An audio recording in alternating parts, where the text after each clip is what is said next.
What's up, everybody? This is Karen Reed, so as soon as the accessible gaming the O.C.G, and hopefully I'm live. Chain Echoes, baby.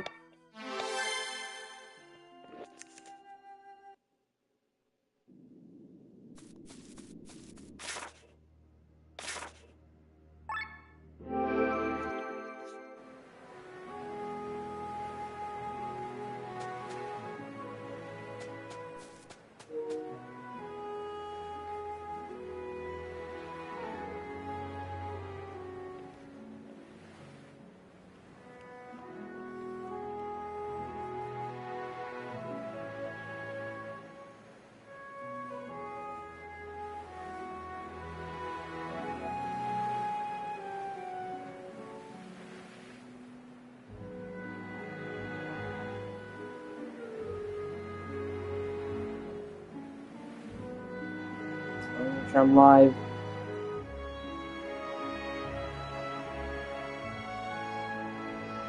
Okay, now I want to finish the hideout.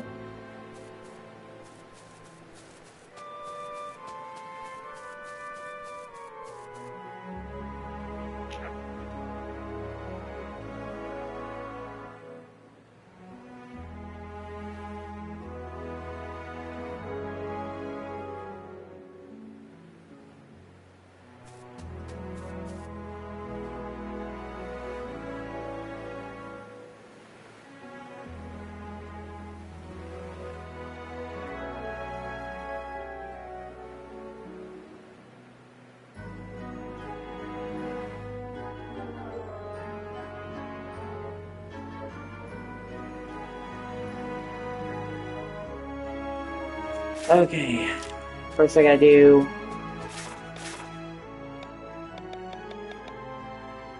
a Goblin's Dilemma.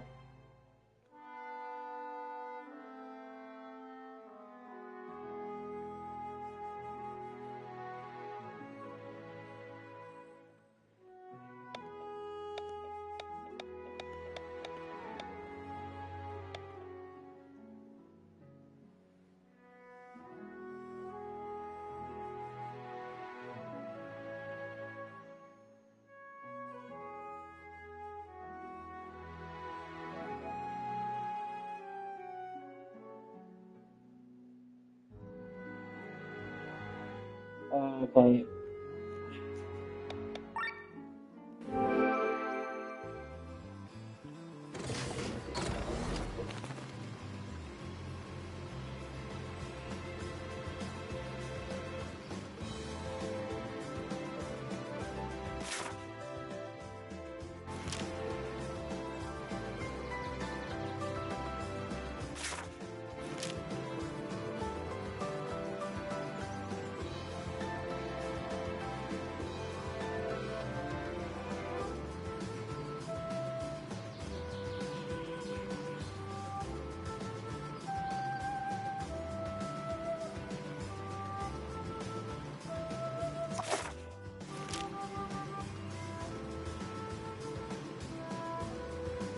Yeah. Just some pizza rolls. Some quick and easy.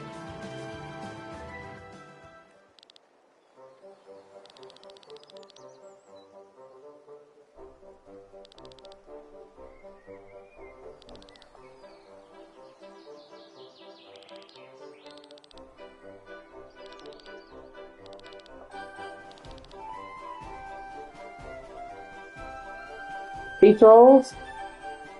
No, just generic Walmart brand pizza rolls. Pretty much everything I eat is generic, dude.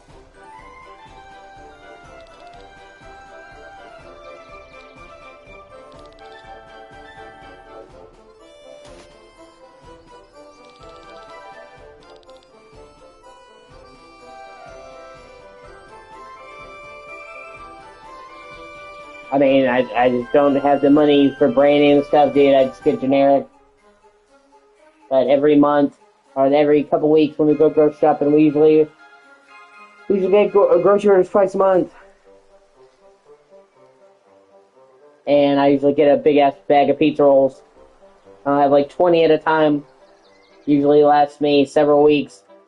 I don't like sit there and eat them, you know.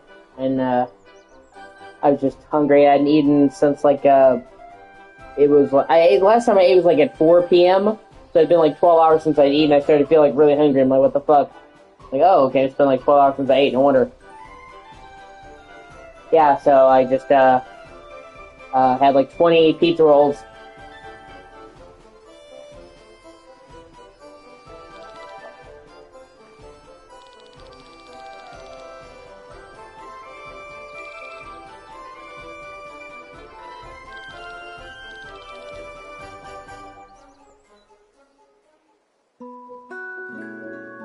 A Goblin's Dilemma.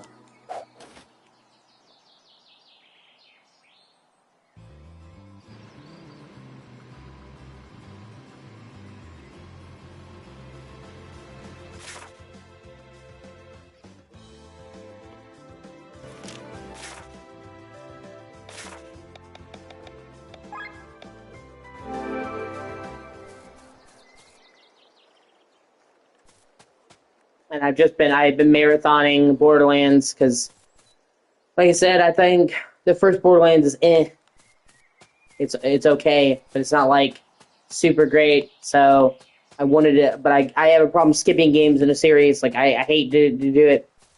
So I just kind of made myself beat Borderlands 1. So I kind of marathoned it to get over with, and then I have been playing Borderlands 2 for much of the day. I'm like, okay, if I force myself to play this any longer, I'm going to get burnt out. So take a break.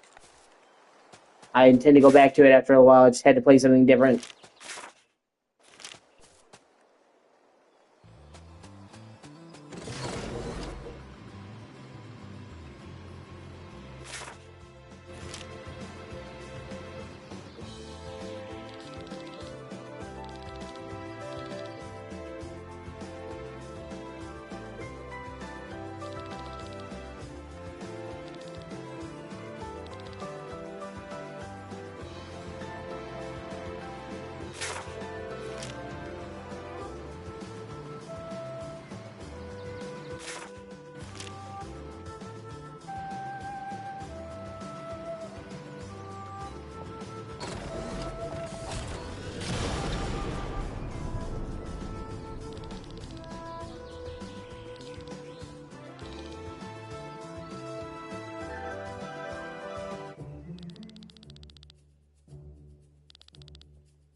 Actually, I have a problem where I don't eat regularly.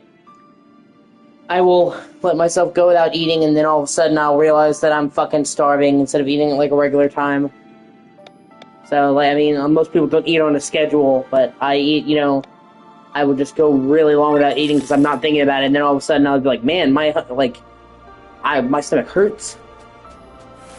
And so I was sitting there and I started feeling woozy, and I'm like, why did I feel woozy? I'm like, oh, okay, it's because I haven't eaten in 12 hours. That's why. My blood sugar's low, naturally. Burritos are good. Yeah, that's the thing. Burritos just, microwave, go. I usually, when I make burritos, I like to zhuzh them up a little bit. By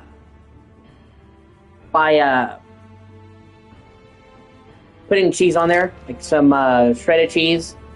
If it's you like, oh, that's cool. I just do.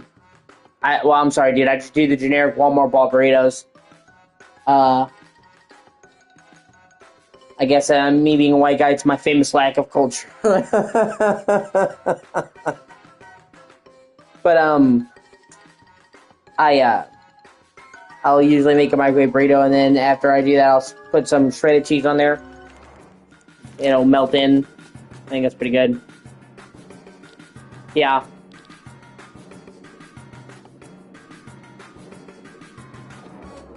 That's such a weird sentence to hear come out of somebody's mouth.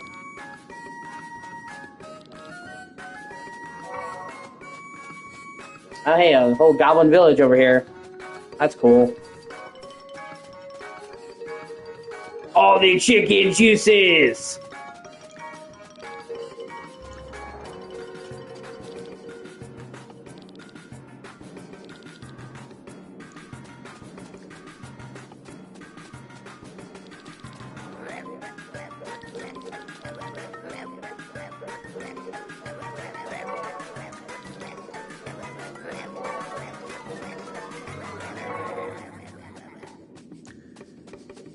I have to look into that. Oh, sweet.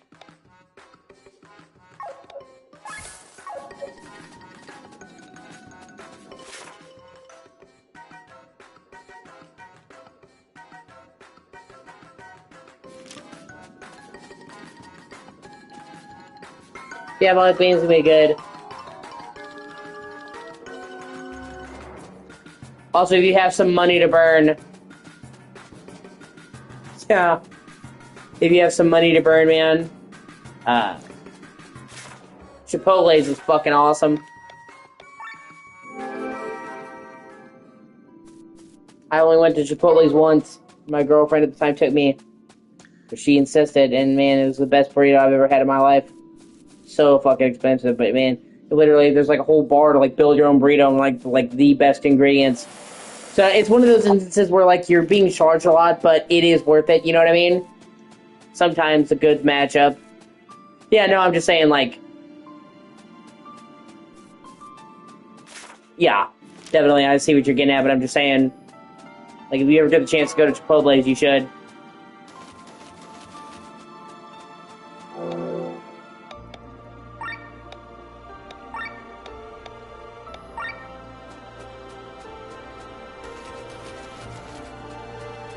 Pound of chicken thigh.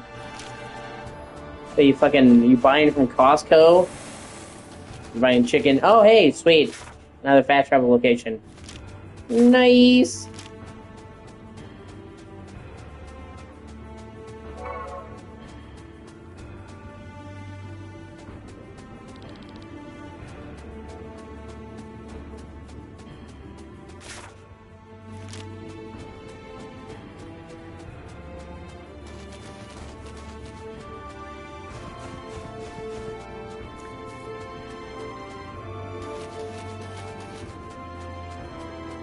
Well, all the ladies love big fat burritos.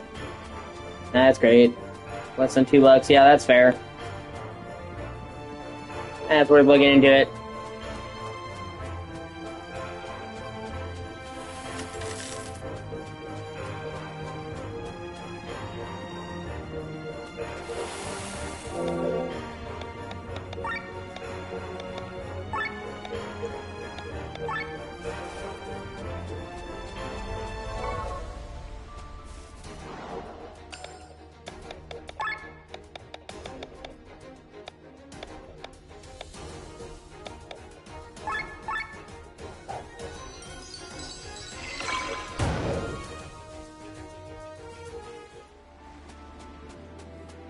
Nice.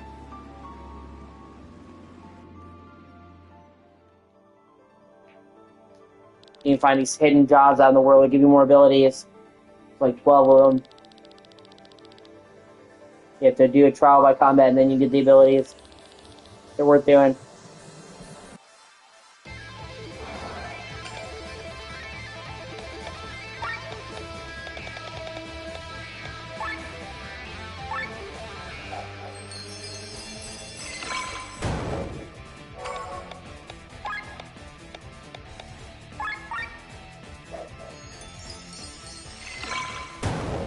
These enemies are easy if you have a special berry, but I didn't until I got to the Goblin Village.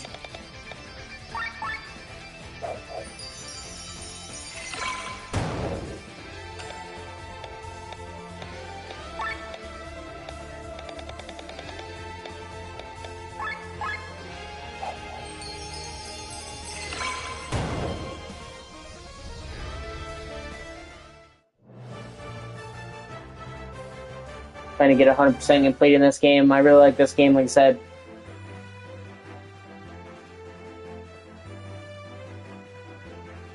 The Mage Warrior. Okay.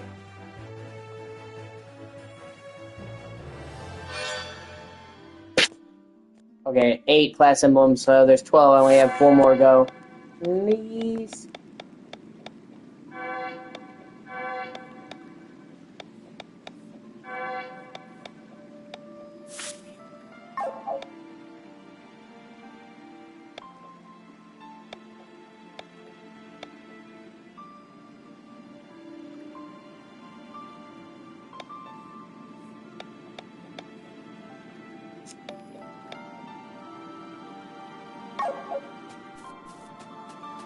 So right now I'm trying to build up my headquarters.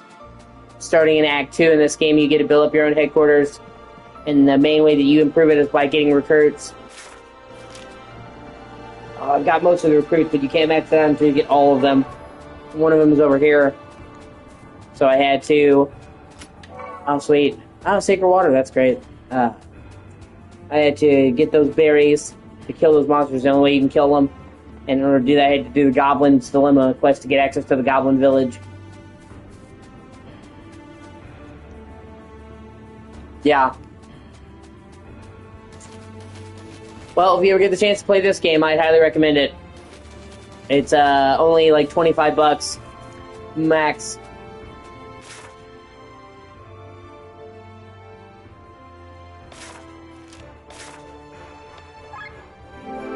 I mean, obviously, Final Fantasy is great, but this game is great too.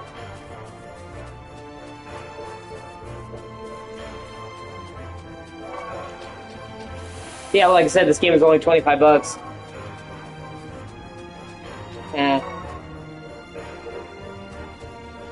Also, not that cheap unless you get it on sale, but like I said...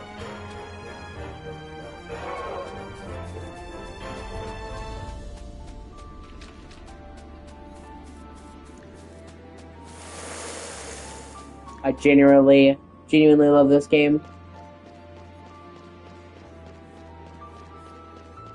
They said it was on Game Pass. I think you have Game Pass. If you have Xbox and you have Game Pass too, this is on Game Pass, I'm pretty sure.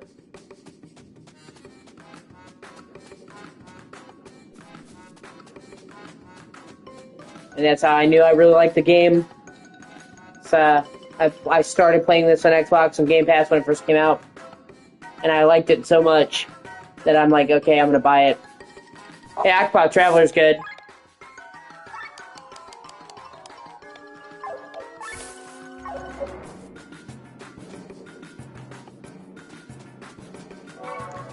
It's really weird. Yeah. Yeah. I got into this whole... Yeah, I got into this whole debate. Yeah, you know what? Oh shit. Nice. I got into this whole debate with Alex, my friend Alex, the other day. Because, I was saying, oh my god, it's a good thing that they're bringing the Game Pass price down, even if they have to drop Call of Duty. And he's like, you're defending Microsoft cutting Call of Duty. I'm like, no. I'm not defending Microsoft cutting Call of Duty. I'm defending a price going down. Do you know how rare that is in the current economy we live in? Every time you see a price, anything, it's up, up, up, up, up. to finally have a price for something come fucking down was just a relief. And also, if sacrificing Call of Duty is what we have to get rid of, yeah, exactly. That's what I'm saying. And that's what I was telling Alex. I wasn't, I wasn't defending Microsoft. I was defending a price going down. And, if the price we have to pay is losing Call of Duty, okay. And, you know, for Alex, he was like, well, you're defending them cutting one of the major earners from Xbox. And I'm like, okay, in all fairness, I can understand where, to some people, losing Call of Duty would be a major blow. But I have to be honest with you, I don't give a shit. My feelings for Call of Duty have always been... So, for me, it's an unmitigated fucking win. Obviously, if you like Call of Duty, then you might be pissed off about it, but... Yeah. And it actually was... you know, and like me and my friend had a bit of a debate about that, and he didn't really understand. Yeah.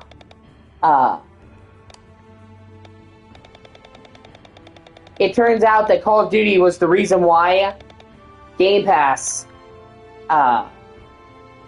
went up in price. Because Activision blamed Call of Duty Black Ops 7 being on Game Pass for the reason why it sold so poorly.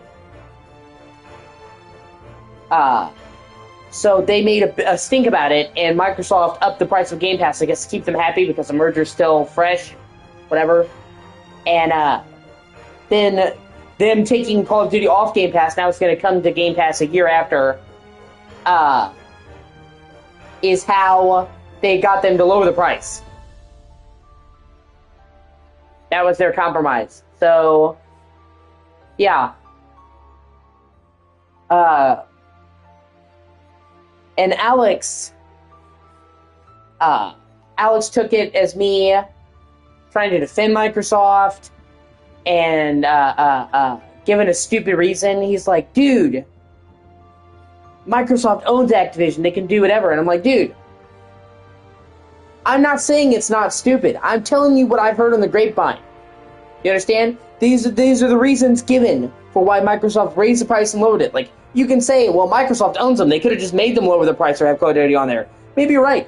I'm just telling you what they said. Don't shoot the messenger. Like, just because, like, he's like, I don't know why you're defending Microsoft. They own it. They can do whatever. They don't need to listen to Activision. I'm like, you're right, they don't. I'm just telling you what they said.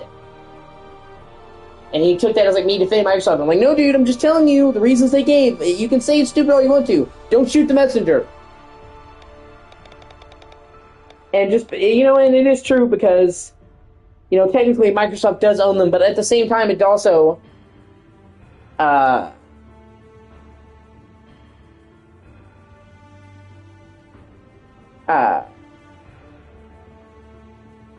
you know, it is true that Microsoft owns them. And it is true that they probably could make them do whatever they wanted to do. That is true. However, yeah. However,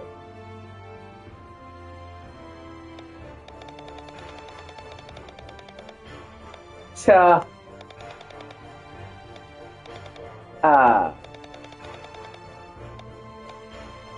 think it'll be fine. I don't think you're going to need to buy a PS5 Pro.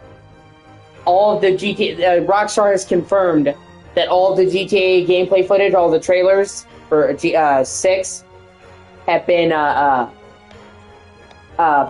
PS5. Well, you may have to play 30. Microsoft is really anal about pushing the graphics to the limit at the expense of frame rate. I don't even think on PS5 Pro you're going to get 60, dude. We'll see. I hope I'm wrong. I hope Microsoft has learned their lesson and there will be a 60 FPS mode. But in the past, Microsoft has always pushed for graphics over frame rate.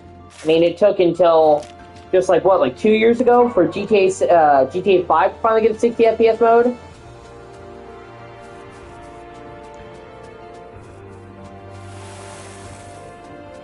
And their games push systems very hard.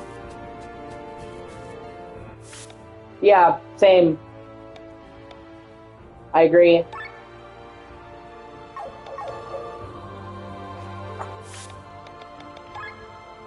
But like I said, it took until just like a couple years ago to get GTA 6 at 60 FPS, or not GTA 6, fuck me. Get GTA 5 at 60 FPS on console. That didn't happen until like 2023, 2024. And 2 console generations after it launched. Because when,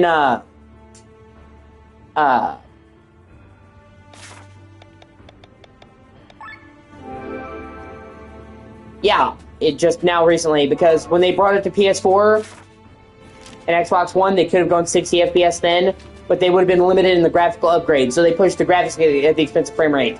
Oh shit.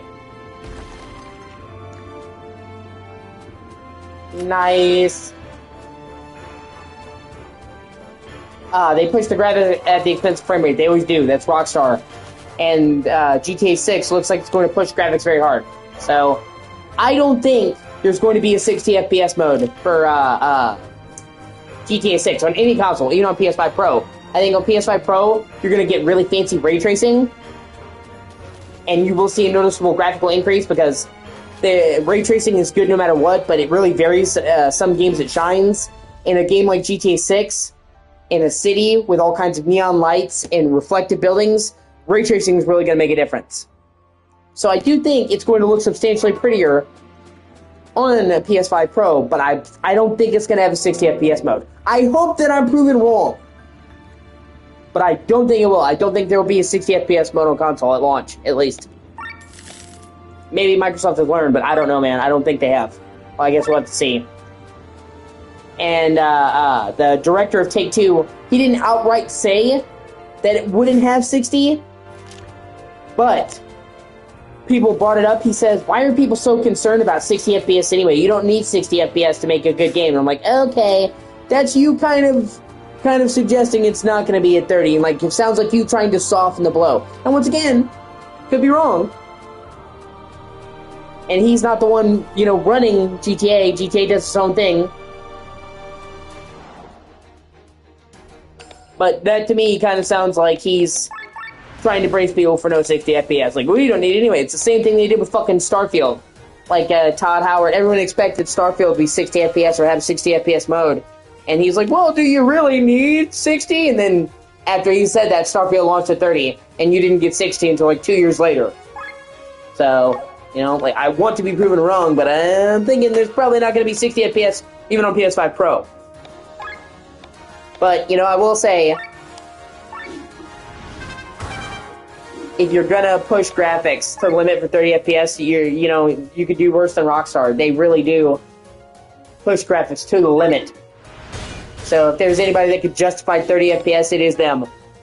Because, a lot of games, they'll be like, oh, we're favoring graphics. And they won't even look that good. Like Starfield. Starfield looked okay. I mean, nobody expected it to look amazing. Bethesda games always look decent. Nobody's ever played a Bethesda games with cutting-edge graphics. It's the world. But I'm saying Starfield, even though it was locked at 30, it didn't look that good. It looked decent. But if you're gonna go for a lock 30 when most people are offering 60, you better bring really good graphics to make up for it. And they didn't really. But GTA 6 is not really gonna be a problem. Because, they've already confirmed that all of the trailers for GTA 6 are on the base PS5 and in-game. Those are not judged up. So, those trailers looked fucking insane, dude. Beer physics, the literal fucking pack of beer having bubbles and shit. The lighting, if the whole game matches that quality, which, considering it's Rockstar, I really don't think you're going to pull a bait and switch graphically. They're not known for doing that. GTA 6 is going to look fucking ridiculous. And I'm not surprised at all. If you look, Rockstar has always pushed the boundaries of whatever console they were on. GTA 5 now, it looks but when it came out in 360 PS3, it pushed. It is, for sure. No, but I'm saying GTA 5 now looks, old. But when GTA 5 came out on PS3 and 360, it pushed them to the limit. It's one of the best looking games on 360 and PS3. And I remember when GTA 5 came out being like, damn, this looks awesome. Red Dead Redemption 2. I remember seeing the full unedited gameplay and being fucking astounded. Because, for a long time they would show, like, edited videos and people are like, wow. And you got late to the party there. I played it at launch. I was at the midnight launch for GTA 5 with my dad. I remember there being cars around the block. Anyway, everyone for Red Dead Redemption 2, people were like, oh, will they show unedited gameplay? Because they kept showing, like, trailers and stuff, and it was in engine, but, And then I remember they finally, close to launch, showed the full unedited gameplay of Red Dead Redemption 2, and be like, shit. I remember thinking, fuck, this looks good. And it did. It matched that quality. Red Dead Redemption 2 looks fucking ridiculous. Still. I mean, the game came out, 8 years ago now? Red Dead Redemption 2 still looks awesome. The first time I went into fucking Saint Denis, man, like, shit. So, like, every time Rockstar has released a game, it's released new graphical benchmarks, so I have no doubt that GTA 6 will live up to the hype graphically.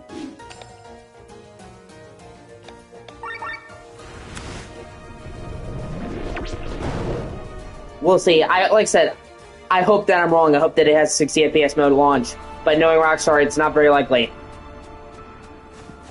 And I think even on PS5 Pro, they're going to push the graphics so hard with the ray tracing that it won't be at 60 either. It'll be a noticeable upgrade. But yeah, but I hope I'm wrong. Like I said, I don't want to be right. I'm just saying they have a very long history of pushing graphics over everything else, and it doesn't seem like that's going to change now. But they might have learned, and there's been a much bigger push this generation anyway for 60 FPS. That wasn't there before, so maybe things have changed, and they will say, okay, well... Oh, wow, hidden tunnel, shit.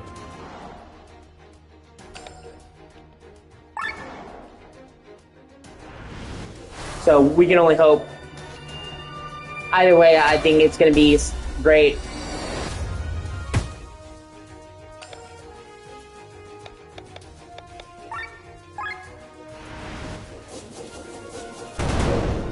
I do think it's going to be good. I mean, do I think it's going to live up to the hype? I don't know.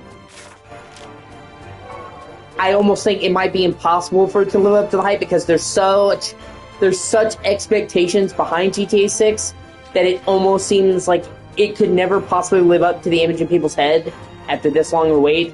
But I do think it will be a great game. People will, complain about Rockstar and yada yada yada, and they're far from perfect.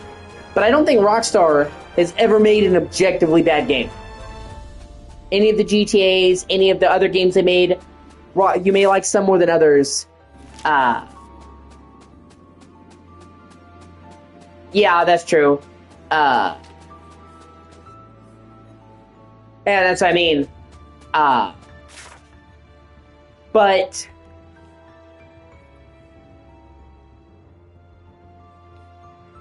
I'm trying to figure out the way to put it.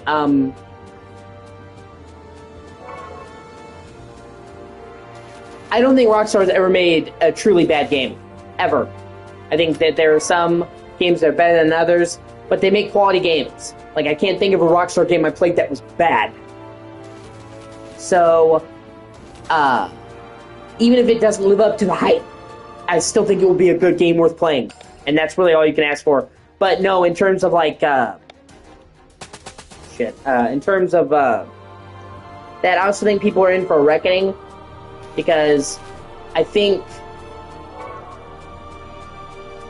people have this idea that Rockstar is changing because they have a female protagonist, and I think people are going to be really surprised when they see that Rockstar is just treating their protagonist just like a male.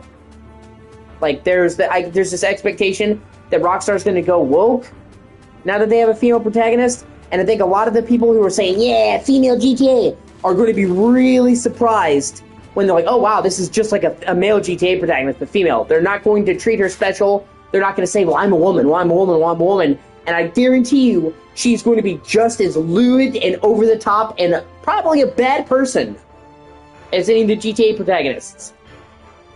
So, like, people think, like, well, GTA's getting more progressive, and they think the game's going to be more progressive. And I think people are in for a rude awakening because they're having a female protagonist, Rockstar's Rockstar. They've never changed, despite countless lawsuits, despite countless people trying to get their game shut down. Just because they have a female protagonist doesn't mean they're still not going to be Rockstar. So I'm fully expecting her to be raunchy as fuck. And I can't wait to that, because a lot of these people, these feminists are going to be like, wait, she's foul, she's going to be fucking dudes, yeah. And I also think people are going to be surprised because I think people are expecting that this game's gameplay is going to be completely changed. I know some people are like, Rockstar's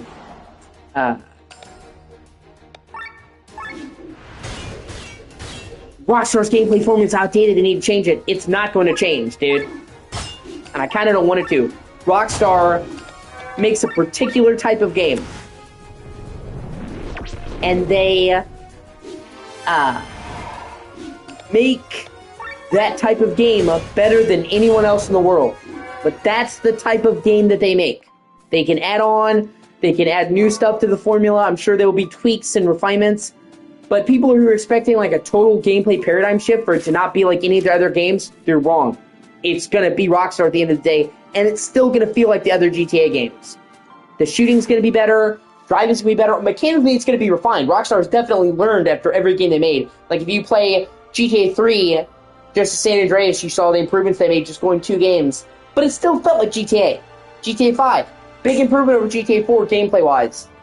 Still feels like GTA. So people are thinking that, oh, they're going to totally throw out the wheel and this is going to be a brand new era for Rockstar. It's going to be a Rockstar game. It's going to be prettier. It's going to control better. It's going to have refinements. Of course, they don't just do the same shit over and over again.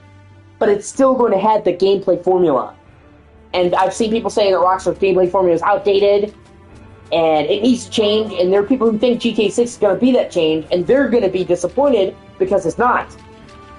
It's going to be a bigger, prettier, more refined GTA, but it will still be GTA. So if somebody comes into GTA 6 thinking, oh, they're going to throw out the formula and start fresh, no, they're not. And honestly, those people are the wrong people anyway. Those people, Rockstar has its core fan base that likes GTA the way it is, and that's who they're making 6 for. They're not making fucking 6 for people that didn't like GTA or Rockstar's formula. And honestly, even if they could redo everything, I really honestly wouldn't want them to.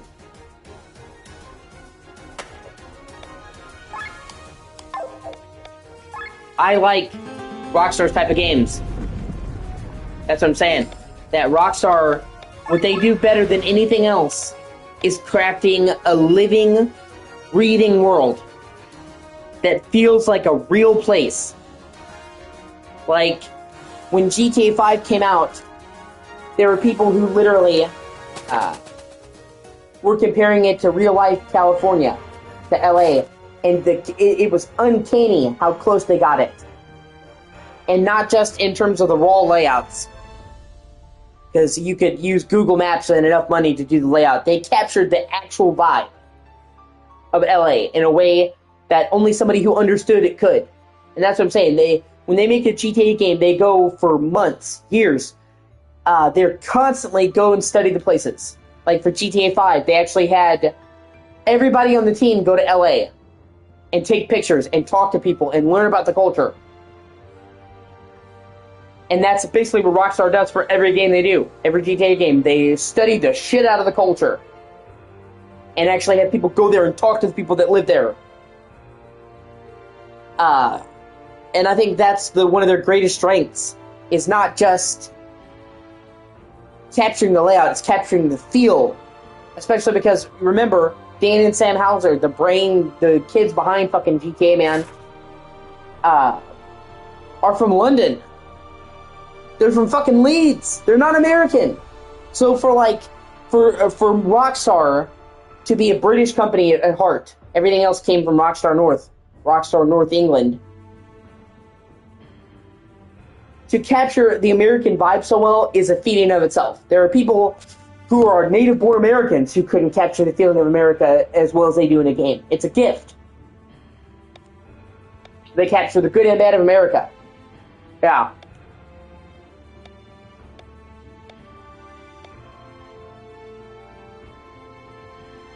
So,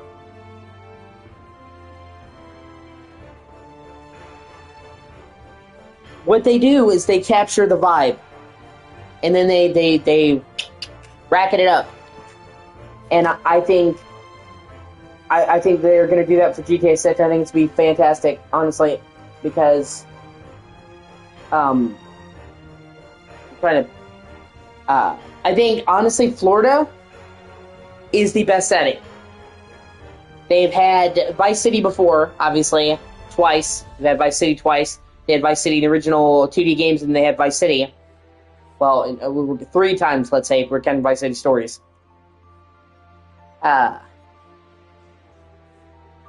that was 80s Miami. Miami has changed so much since then, but every time they did Miami, they just did Miami. Now they're doing the whole state of Florida. They call it Leonidas. And that's what I'm saying. That's exactly the point. It's perfect for GTA. Like, every fucking day you hear, Florida man did this, Florida man did that, and here's some crazy shit. And it's the perfect setting for a GTA game. And now they're doing the whole state of Florida. You're going to have Vice City, of course. It's going to be bigger than it's ever been, but they're doing the whole state around it, including small towns. Like, people have spotted in the trailer other, like, towns based on real-life stuff. And, I mean, it makes sense. You play GTA 5, they have Los Santos, but then they have the countryside, and there's all kinds of towns in the countryside. They're smaller than Los Santos, but they're still pretty big towns. Paleto Bay, Grapeseed, I can't remember the name of Trevor's town, but you know what I'm talking about, the trailer town he lives in. There's several big-ass towns throughout the countryside of GTA 5, and that's how it's going to be here, but even bigger. So, and I think it's a really interesting setting, because modern Florida has so much shit going on that it's like a GTA person's wet dream, all the crazy people. But you have the city of Miami, which is glitz, glamour, and obviously has a very Latin vibe. Puerto Rican, Dominican Republic, Caribbean vibe. You have people from all of the Southern America coming into Vice City, Miami. So you have that very high-tech, glitzy, glamour city with a Spanish influence, Latin. And then you have the fucking boonies with rednecks selling meth. And they're white as can be. And that juxtaposition is kind of fucking crazy. And they deliberately even did that with the couple. You have Luca, the chick, or Lucia, Latin. And then you have Jason, as white as you can be. So even the protagonists are meant to mixture that whole Spanish, metropolitan, white boonies vibe. Yeah, that's what I'm saying. So you're gonna be in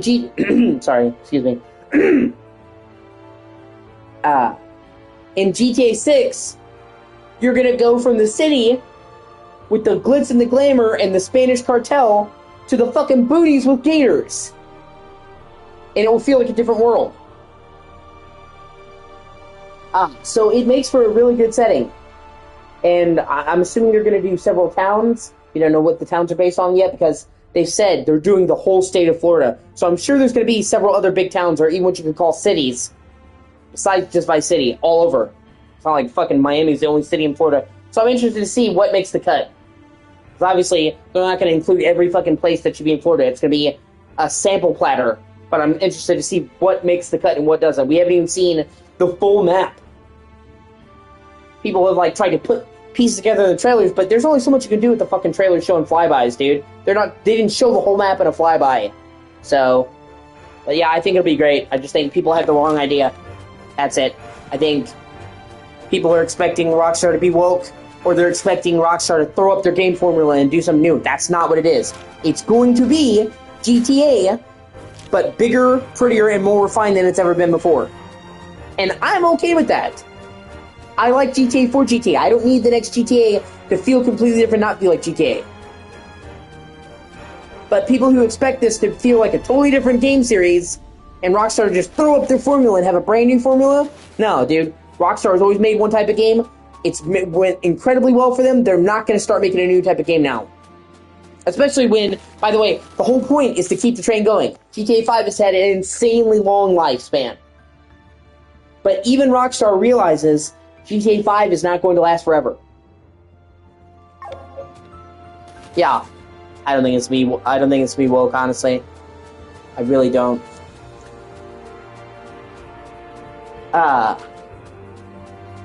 But that's my point is, I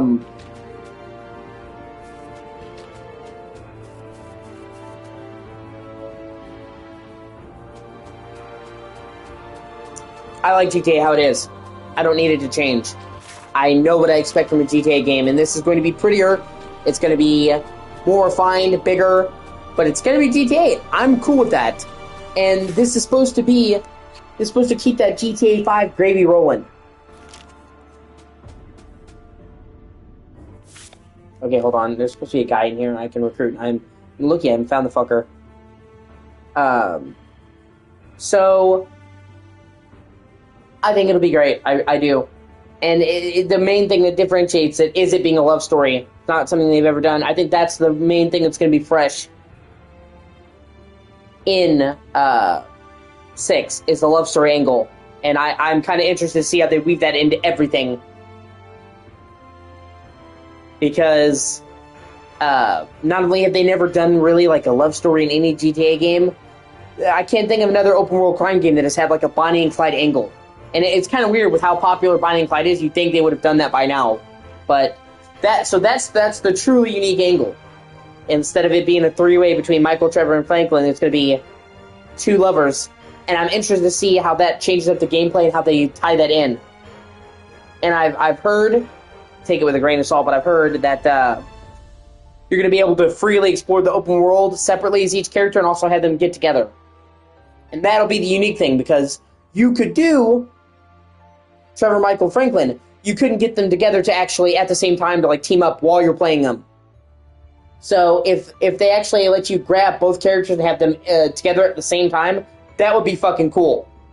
So I'm not saying in Mission, obviously. In a Mission, you have Trevor, Michael, and Franklin get together all the time. And I'm saying in the open world, just be like, hey, Luca. Hey, Lucia. Come on. That would be fucking cool. And I'm just not sure how they do that. But having an open world where two people are going around at the same time actually would be new ground.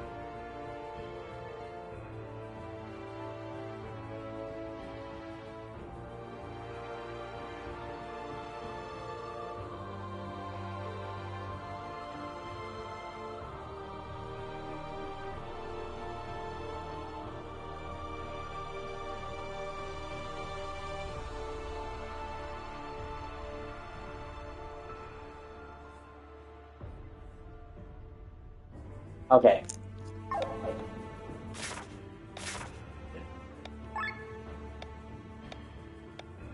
But without a doubt,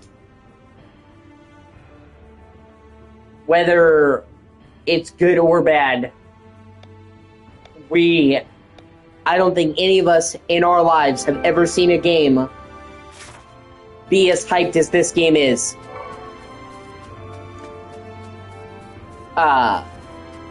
Whether it will live up to the hype is anyone's guess. We won't know until we know. We can hope.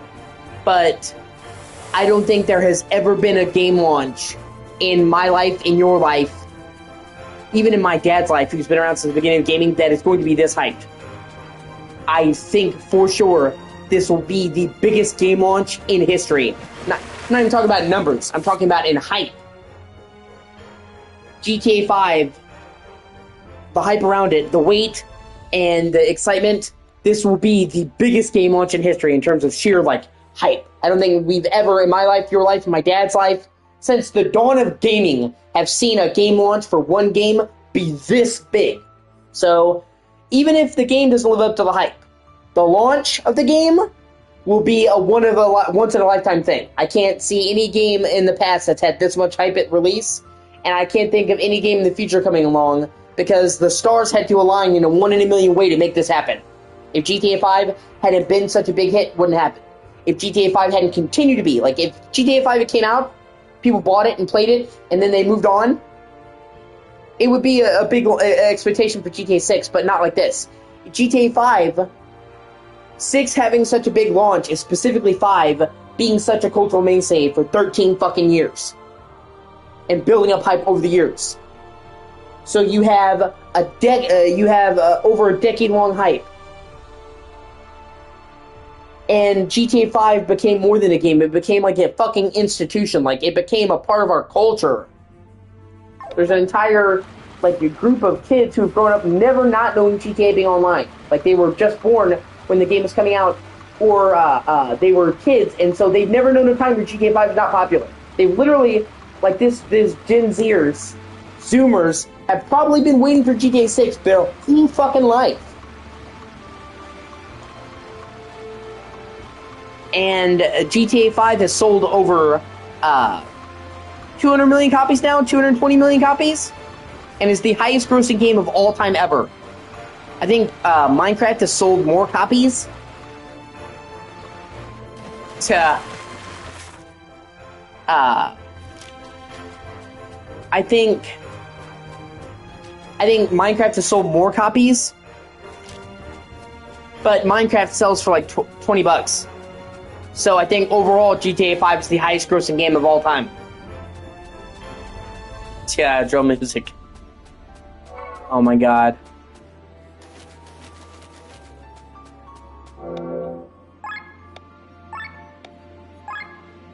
Yeah, I was 17 when GTA 5 came out. So I was pretty young, but I knew Rockstar before. That's what I'm saying. Like, there's actually a group of kids who have never known Rockstar pre-GTA 5. That's insane. Okay, it's the western area. Which one? Yeah, I'm gonna have to Google the exact area because I've been running around in circles. Yeah, a little bit. But like I said, I grew up long before GTA 5 and played the shit out of San Andreas, so it's like, it's different than GTA 5 is my only experience with GTA. That was not the GTA that introduced me to GTA. That's what I'm saying. There's Zoomers who that's the game that got them into gaming was GTA 5.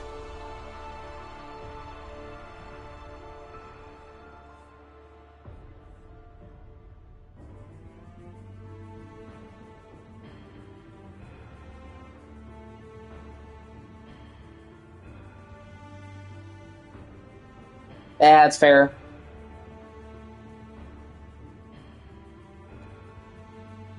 I keep forgetting how old you are, dude. I'm trying to figure out if you're older than younger than me.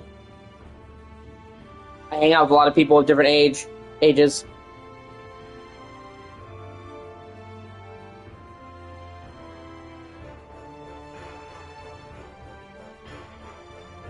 Okay, you're a little bit older than me then.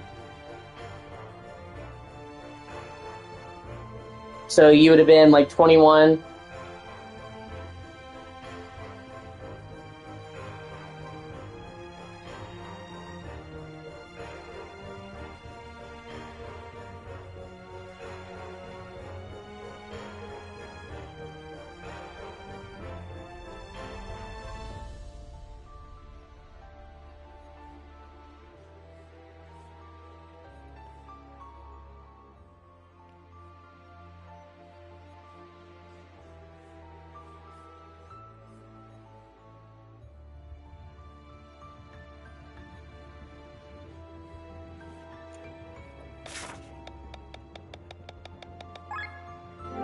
Okay, no wonder I didn't find this fucking guy. You have to follow a particular path to get him.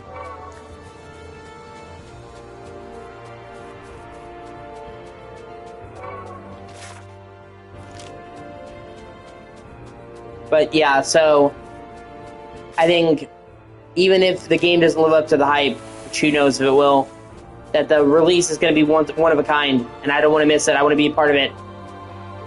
I'm going to definitely do my best to get GTA 6 at launch.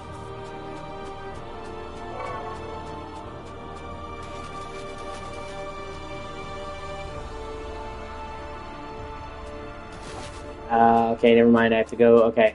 Like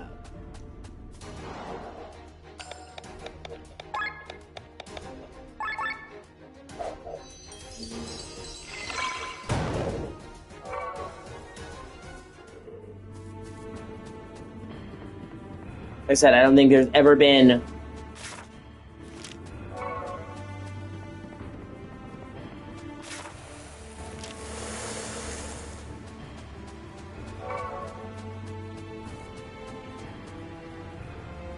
let's go to the map, enter from the center, then follow the pattern path till the 3, then go up and down the cliff.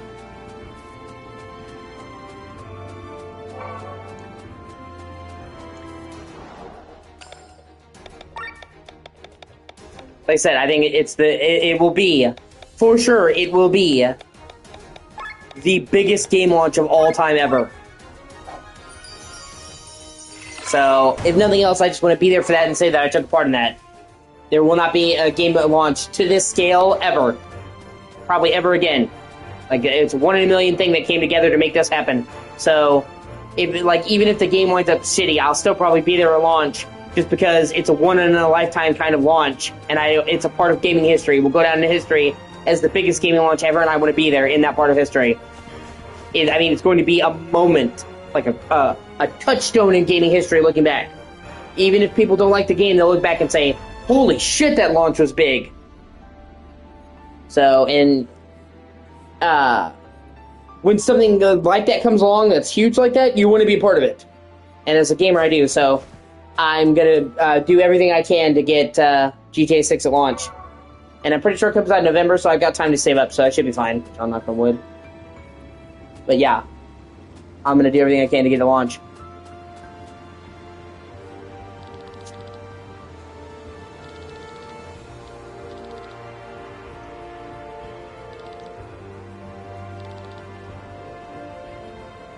Yeah.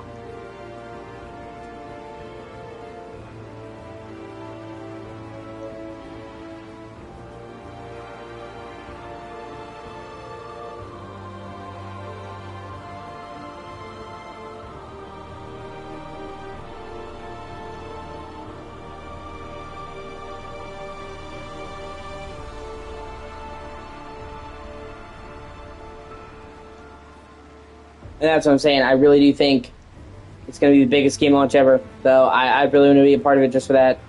And it's like I said, it's coming out in November, so I should have more than enough time to save up the money. And they've confirmed it's going to be $70. Everybody thought, I don't know why, but it became a thing where it's like, is GTA 6 going to be the game to charge $100? I don't know where that came, but it became such a thing, and so many people said it over and over again, where people started to genuinely believe that the base GTA 6 would be $100. And finally, the boss of Take-Two said no. He always said it's going to be the regular game price. I'm sure there'll be a deluxe edition for $80, but he's like, no, the fucking regular edition is not going to be $100. And anyone who thought that it would be is fucking dumb. They're like, well, if there would be any game that would make $100 standard, it would be GTA 6, so they can get away with it. Yeah, I'm sure they probably could get away with it, but they want as many people as possible playing GTA 6. And they would turn away a lot of fucking people by doing $100. So I always said, it's not going to be $100. I'm like, I don't know what you're smoking. And the Take-Two boss confirms, like, no, it's just going to be a regular game price. Like I said, the most you're doing. Animal Killer Instinct. Yeah, due to the cartridges. That was before they standardized the price, which I'm glad they standardized the price.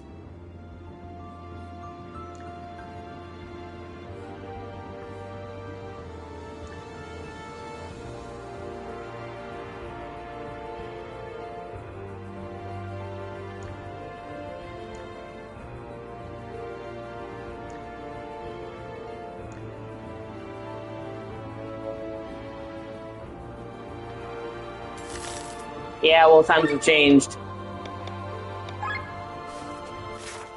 And the thing is, they want everyone possible playing GTA 6.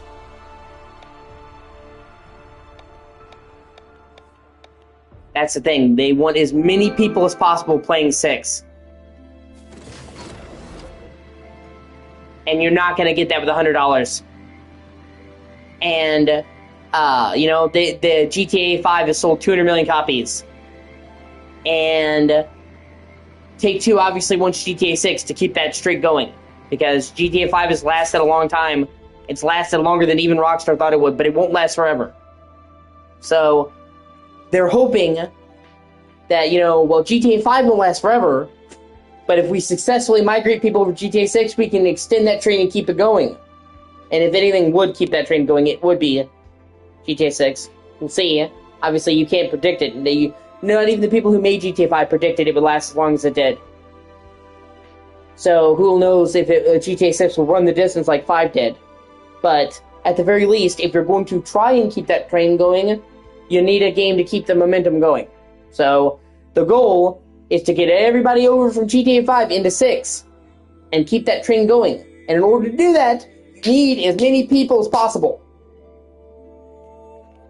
You're not going to fucking sell 100, 200 million copies doing $100 copies. You're not. So you would make some more money. You would make some more money in the short term, but you wouldn't get the player numbers you want. Especially because GTA 5, most of the money they make off GTA 5 is on the bull shark cards. So like now, you can play GTA Online free to play. And people are like, aren't they losing money? No, because the majority of money was the bull shark cards. So, if anything, buying the game is going to be getting people's foot in the door. They want as many people to be in the online that's coming afterwards. Probably won't come at launch. None of the GTA games have, but it'll come soon after. And to get them spending the bull shark cards there. So the purchase of the game is just getting your foot in the door. They really want you for the online, which I could care less about the online, but I'm saying most people play GTA for the online. I could give a fuck less. I play it for the story or not at all. I'm a weirdo, though.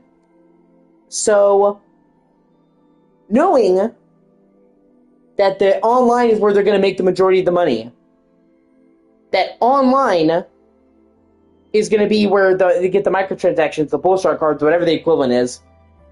They want the bar for entry to be as low as possible. So, if even if they could charge $100 and get away with it, which I'm sure they could, they're not gonna, because they want as many people possible at launch so that they can then have the widest pool for GTA Online, where they're gonna make the real money. So no, they're not gonna be doing $100. And finally, the president of Take-Two, who decides that, said no, it's gonna be regular game price, guys. I'm sure they'll have a deluxe edition that's $80, but the regular edition of the game is not gonna be fucking $100. And everyone's like, well, they might need $100 to justify the huge cost of making the game. I guarantee you, if they don't make their money back in the first month, I will kiss your ass. Straight up.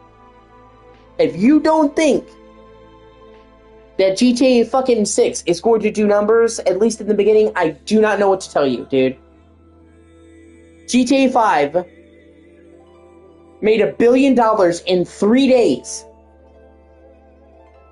And the hype for GTA 6 makes GTA 5 look small in comparison. Like I said, there's never been a bigger, a more hyped game release ever. I guarantee you, I honestly could see GTA 5 doing 1 billion copies in 24 hours and being the first game ever to cross that threshold. Because I think you have to sell 20 million copies. And if there was ever a fucking game that could do it, it's GTA 6. And I really think it will. I think it will be the first game ever to sell $1 billion of games in 24 hours. Obviously not 1 billion copies. I am, obviously there's no such thing as a guarantee. But I'm like 99% sure they're going to break 1 billion in 24 hours. Like I said, GTA 5 did it in 3 days. And that launch was nowhere near as hyped as this one's going to be. I mean, GTA 5 was a big deal when it came out, but the hype for GTA 6 is through the fucking stratosphere. So, like I said, I bet you money it's going to break 1 billion in 24 hours. And I heard people saying that, oh, it's got $1 billion budget. It does not, dude. I'm going to say, at max, it's going to have a $500 million budget. It's not anywhere close to $1 billion, and I guarantee you they're going to make that back in the first fucking week, guaranteed. I think they'll make it back in the first 24 hours, but they're going to make it back in the first fucking week. Okay, I guarantee you, even if they did no extra copies of GTA 6, even if there was no, like, deluxe edition, even if every copy was $70, I guarantee you they will make back the money for that game in 24 hours. I promise you. So people thinking that they might need $100 to break even. No, they don't. And honestly, I'm just tired of people thinking that fucking stupid thing. It's only greedy companies that peddle that shit anyway. And off a misnomer. Because the first part of the problem, they tell people, well, it's just not sustainable. Games prices go up and up, okay? This is the most profitable games have ever been. Sony has come out and said that out of every single generation they've ever done, PS5 has been the most successful generation money-wise. Over PS2. And that's counting inflation, by the way. Okay? So, if what they were saying is true, if inflation was so bad and they just couldn't keep up and they're losing money, why would they be having their best generation ever? Those two things don't match up. Nintendo had their best generation ever with Switch. Their best-selling system ever. By far, it's not even fucking close. I think Wii sold at most 100 million, and now Switch 2 is coming up on 160 million. It's still selling. Obviously, Switch 2 is now taking priority, but still selling a ton of Switches. And it is, any moment now, Switch is going to overtake the PS2 as the highest-selling game system of all time. In terms of sheer numbers. It's insane that it took that long. PS2 was really, something phenomenal. But it's going to happen. So, 2 of the 3 biggest game publishers in the world had their best generation ever this generation. Hands down, made the most money they've ever made. As successful as PS2 was, Sony has come out and said, PS5 has made us way more money. And it's not even finished. They're comparing all of PS2 to PS5, which is still not done yet. We still have another 3 or 4 years. It's expected they're probably going to release PS6 in like 2028, and then PS5 won't be truly dead until a couple years after that. Obviously, you're not going to turn off PS5 overnight. So, this whole lie that they've been trying to say, well, they've got to raise the prices. They just got to keep up with the inflation, and they've got to make money. When you say something like that, you imply that they're struggling to make ends meet. So they've got to raise the prices just so they can get by. As they are, as the prices are right now, they've had their biggest fucking generation ever. So if the inflation was so bad, and they couldn't make money, and they were doing so awful, and they just needed to make ends meet, they wouldn't have had their best fucking generation ever. That's out of their mouth. So, all these games journalists saying that they just can't keep up. They're struggling, they gotta raise the prices. No, they don't.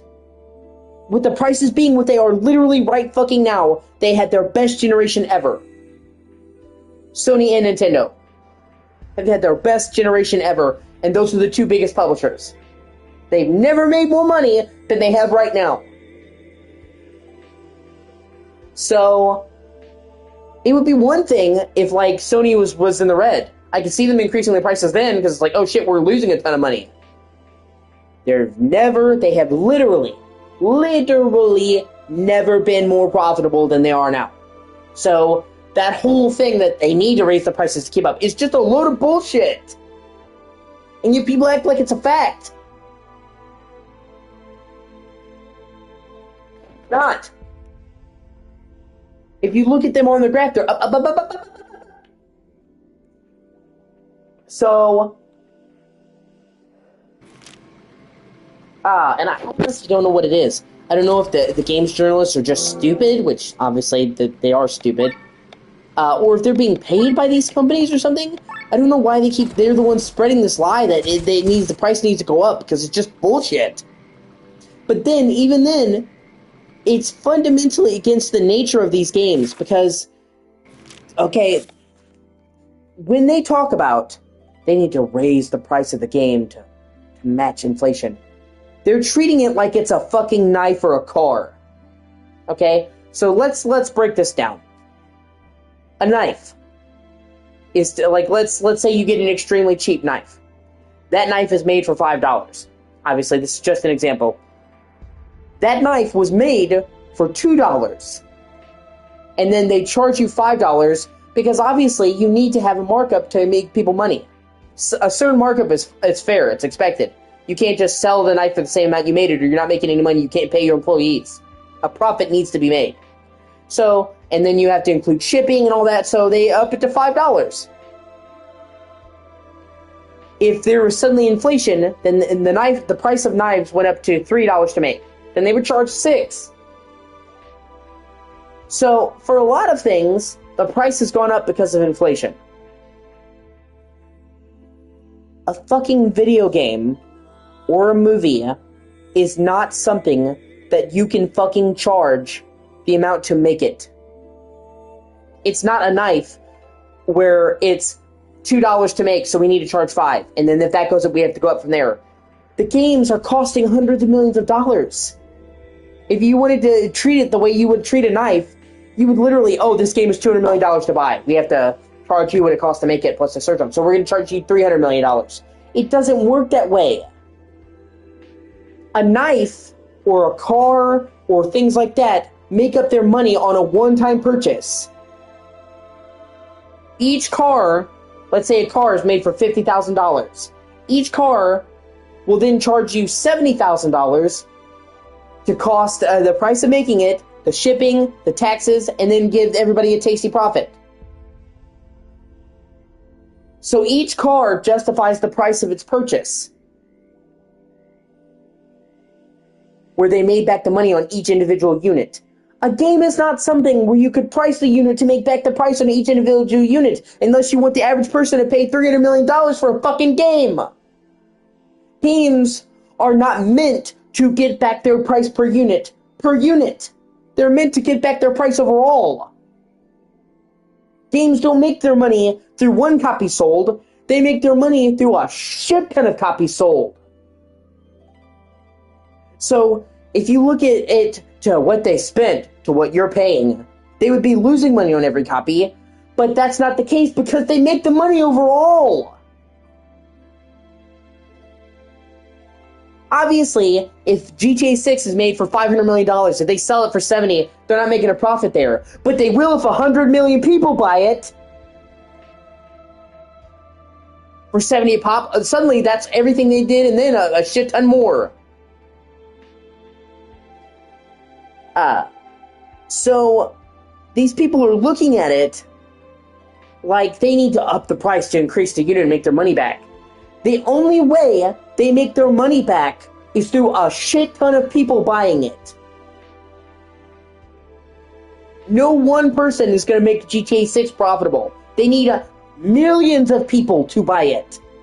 And when you make the price so high, you can't get mass appeal. There's a reason why they make consoles at a loss. Just about every single console. Microsoft has revealed this. It's about every single game console, for the most part, they take a loss on the console. They sell the parts in the console for less than what it costs to make it. Why? Because they make the majority of their money on the fucking games. So they're willing to take a loss up front for you to buy the console and get your foot in the door so then they can make the money back on the games. Now imagine if they said, well, it took us $500 million to design the PS5, so we're going to need you to pay that, Bob. Wouldn't work. So, we have this idea either from game journalists who have put this idea in people's heads, or people had this idea that they've got to keep raising the prices to keep up with inflation. When, no, that's not how it works. They need to get as many people playing the game as possible. And trying to keep up with inflation is only going to push people away. Right now, new games are at $70. and with the deluxe edition usually being $80. That is where they need to stay. Already, that is pushing the limit. I know a lot of people who were very unhappy about them raising the price to $70. But it had been $60 for like 2 console generations, PS3 and PS4. So I can understand why they raised it to $70. But it needs to stay there for the time being, because that's already a lot for the average household in America. I know it's a lot for me. I can't just buy a new game. I have to save up that shit. So if they raise the price too much, the average family in America won't be able to buy it, and then what happens? Games go bankrupt. They have to be mass market items. And I know it's a bit of a TED Talk moment, but I'm just saying, it really pisses me off when people are like, oh, they gotta raise the price to keep up with the inflation. Because that is not how games fucking work. It is a fundamental understanding of the nature of how games are sold. And that's what I'm saying. These companies are seeing the money, but they're only seeing one part of it.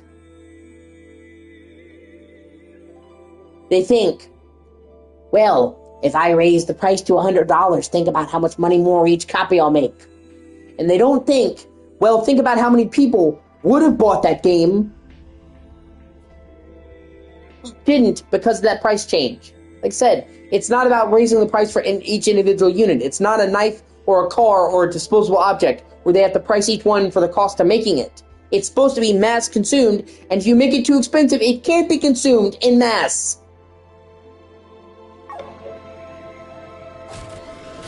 So I guess games journalists thought they were being smart, or maybe game developers hoped that GTA 6 would be $100 because if GTA 6 did it, they felt like they could get away with it. Although that's flawed because obviously GTA has a lot more hype behind it than any game they're ever fucking doing would. But whatever. But it's fundamentally fucking ass. And honestly,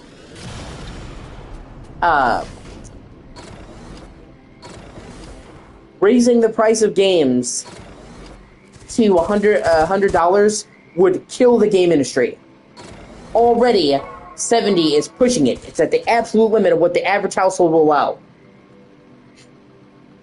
I know a handful of people who, even if the games were 80, they would say, "This is too much, I can't afford this, I'm not going to buy it new." And they need people to buy games new. They don't make money off of used games. GameStop, like I said, GameStop makes all the money on used games. That's why GameStop pushed used games so hard. When GameStop would sell new games, they would make a little bit of a profit, but they made their money on used games. Game stores, game companies, don't. So for their bottom line, they need you to buy it new at launch. And if you make the games $100, fucking nobody's gonna buy it at launch. The average American household already, like I said, 70 is the limit. I know a lot of people who were insanely upset that they raised it from 60 to 70. But 70 is the limit because I know straight up I've seen several people online and in my real life who like, if they raise the price any further, I'm not going to be able to get new games anymore. I'll just have to wait until they're used. So I think even 80 for standard editions would be too much. It would be the tipping point. Right now, we're just barely getting away. A lot of people think $70 for one game is too much. But they're just willing to tolerate it. We're right on the line. I think 80 would be the straw that broke the camel's back. And I think 100 would be apocalyptic. I guarantee you, if they started really selling games at $100 brand new for one copy, right now, gaming would die. Nobody will buy the new games, and that's when the game would always make it. Everybody would go bust. I think it would be a catastrophic idea. 70 is the absolute fucking limit. Maybe in another generation or two, I can see with inflation raising it to 80, but right now, I think even raising it to 80 would be too much. And you would see, as soon as they raised it to 80, you would see a huge drop-off in new game purchases. Right then and there.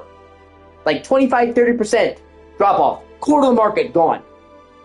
70 is already, most people think is too much. Most people agree 70 is too much, but they're willing to tolerate it. Like, well, I don't like that at 70, but I can live with it for the game.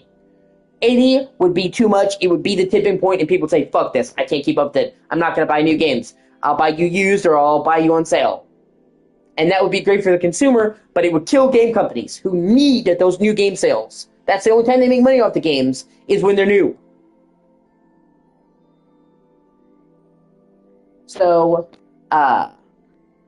they want 100, 200 million people to play GTA 6 over its lifetime. They expect it to continue the success of 5, and that is not going to happen at $70. And, that's why everybody said, oh, it's going to be 100. I said, no, it's not. No, it's not. And thankfully, they confirmed it. But I'm so tired of people pushing this fucking agenda that games need to keep up the price. Because it's not how games work as a product. And literally, if what they were saying is true, games would be losing money. When instead, Sony and Nintendo, the two biggest players, have had their best generations. Imagine, it would be like me coming to you on Sunday and saying, dude, I made more money than I've ever made in my entire life ever. Woo! And then coming to you on Monday and saying, dude, I need money from you. You'd be like, what the fuck? What do you mean? You just said you made the most money you've ever made. That's what I'm saying. These companies are literally having their most successful years ever, and then trying to say, well, we need to raise prices. Well, obviously, if you made more money than you've ever made in your entire life, or your entire company history, then no, we don't. The prices that we have right now all got you record grosses. Any higher is just greed. It's not you trying to make ends meet. It's greed. And even then, like I said, they're well above. And that's where it's disgusting. Because you have companies who will post record grosses, and then they'll fire people. Like EA, they did Battlefield 6. Battlefield 6 actually did really well. It was their biggest Battlefield launch ever. And I think EA said it was their biggest launch game ever. So think about how long EA has been around. Since the 80s. Think about how many games EA has released. How many successful games EA has released. And yet, out of all the games they released, GTA 6 was their best-selling game ever. Not GTA 6. Fuck me. Battlefield 6. Fuck. Their best-selling launch ever. I don't think overall it's their best-selling. It takes time. It just came out in October of last year. Other Battlefield games have had years and years to keep selling. But it was by far their best launch. I think it sold like 15 million copies, which was like double the best Battlefield launch prior. And they still fired people. So it's like you had the greatest launch in your history and you still fired people. That's not you trying to make ends meet. That is sheer unmitigated fucking greed. And like I said, even like it's ludicrous greed. Because you just had your most profitable launch. And I've tried to explain this to people. I'm trying to figure out a way to put it. There is nothing wrong with having a lot of money. It becomes a problem when you want to have all of the money. There is so much money out in the world right now that you and I could have $5-6 million, let's say, 10, 15, 20, let's say at the far end, $200 million. And me and you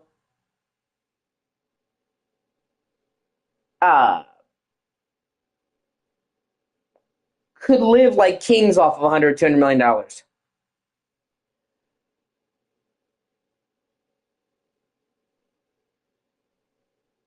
We could get that money ethically.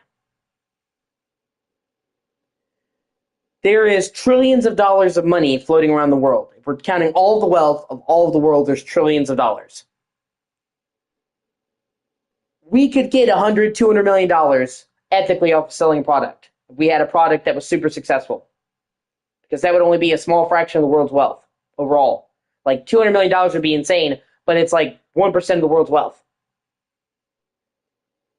But when you start getting to billions and billions and billions and billions of dollars, there's no way that you got to that level of money without taking it from somebody else. Like, we could have a product that would make us $100, $200 million, and we could have done that ethically without fucking anyone over.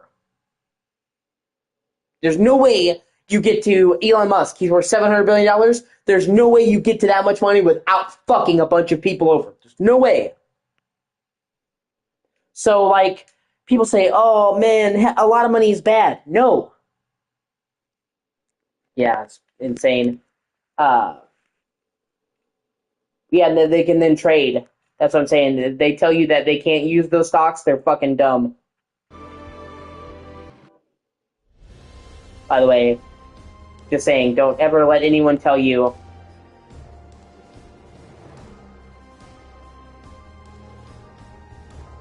Don't ever let anyone tell you that. Yeah, sorry, I lost my train of thought. But my whole point, man, is we could have $100, $200 million and still have done that ethically, without fucking anyone over, just by having a product that's super popular. That's only a small percentage of the world's wealth. We could do that ethically without having backstabbed anyone to get it. You can't do billions of dollars ethically. You had to stab somebody to get that money.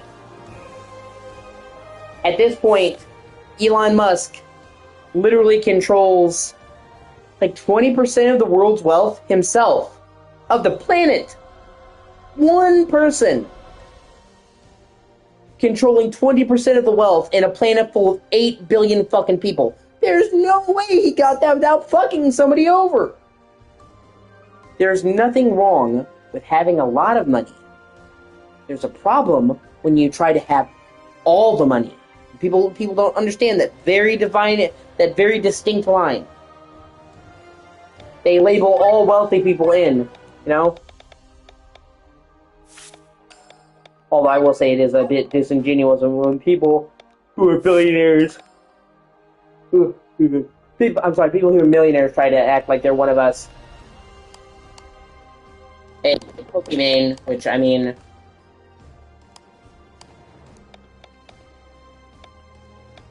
yeah, that's fair. But I'm saying Pokemon, she's infamous now. Happened a few years ago, but she's sitting on there in a boat in like Thailand, and she's on a luxury vacation already. But she's on a boat in Thailand, and she's like, man, the wealth disparity in America is getting bad. We hate the rich. And even her friend in that moment corrected her. He's like, dude, you're a millionaire. You are the rich. And she's like, well, I mean billionaires. I'm like, okay, dude, sure. Like, I mean, you could make the case that maybe Pokemon is not as rich as Elon Musk or whatever, but to then act like she's part of the common man, she's still in the 1%. You can't say eat the rich when you're worth $5 million.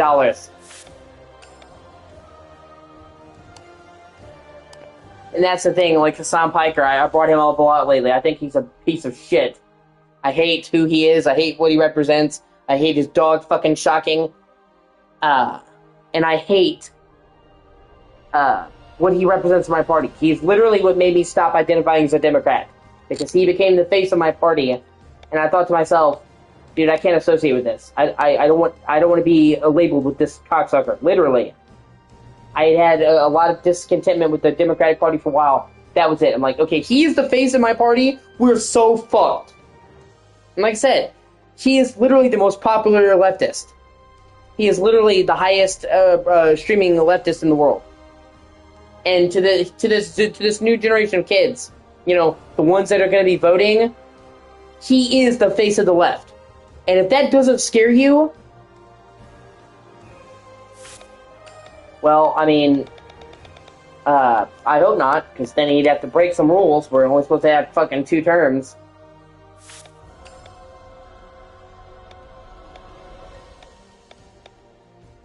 I think it's important to keep term limits.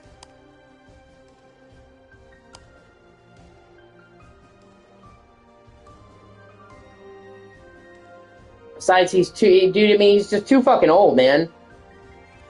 He's already fucking slipping. You can see he's slipping right now. He's gonna be fucking 80 and president.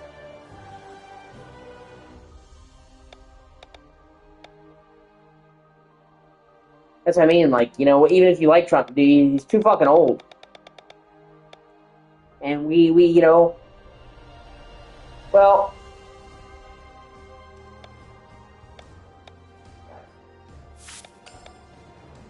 at that point, he needs to go. America is not a place for kings. Okay, dude? We have elected officials. If you become president and you refuse to leave your post, you're not acting like a president. You're acting like a king. America is not the place for kings. You don't have kings. And, you know, if he refuses to leave his post after his 2 terms are up, that would be the one time when I actually say that, you know, anarchy is needed. We don't do fucking kings in America, dog. I don't care who you are. You could be the best president in the fucking world. You don't deserve 3 terms.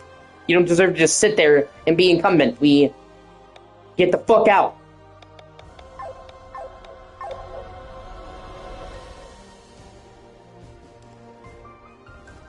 A president just sitting there on his, you know, his term is just against what this country stands for, in my opinion. Regardless of the president. Like, it could be a president that I liked. And if he just refused to go, I'd be like, okay, dude, you had your years. Go away. Nobody should stay, you know? And I think that's an important thing that's kept America going. Is that we don't let people sit there. So everybody, like, if somebody's bad, we get them out. I think we started having presidents that just stay around. I mean, he doesn't even want to be there, dude. That's the thing that chaps my ass about Trump. I know you like Trump. I'm not trying to make things political. I don't like going political, super political anyway, for starters, because it alienates people. I want my streams to be a place where people can chill and have a good time. So I typically don't go political, but even then, I don't want to make people who like Trump uncomfortable. I fucking hate Trump. I've made no secret of the fact that I hate Trump. I've literally never liked him. As soon as he was running for president, I've said he's a piece of shit. I'm fine with you liking Trump. I'm fine with other people liking Trump. People can like what they want to. That's what I'm saying. You don't have to like what I like to get along with me. But I'm not going to lie and say I like him when I don't. I don't. I despise him. But even then, like I said, even if it was a president that I loved, you had your 2 terms, get the fuck out. We don't have kings in America, dude. So, and at that point, if you're not elected, and you know, like Maduro, you know, everybody was cheering on Trump for getting Maduro. Do you know why he cleared the way to get Maduro? Because Maduro lost the election, said, "Now I'm just gonna stay."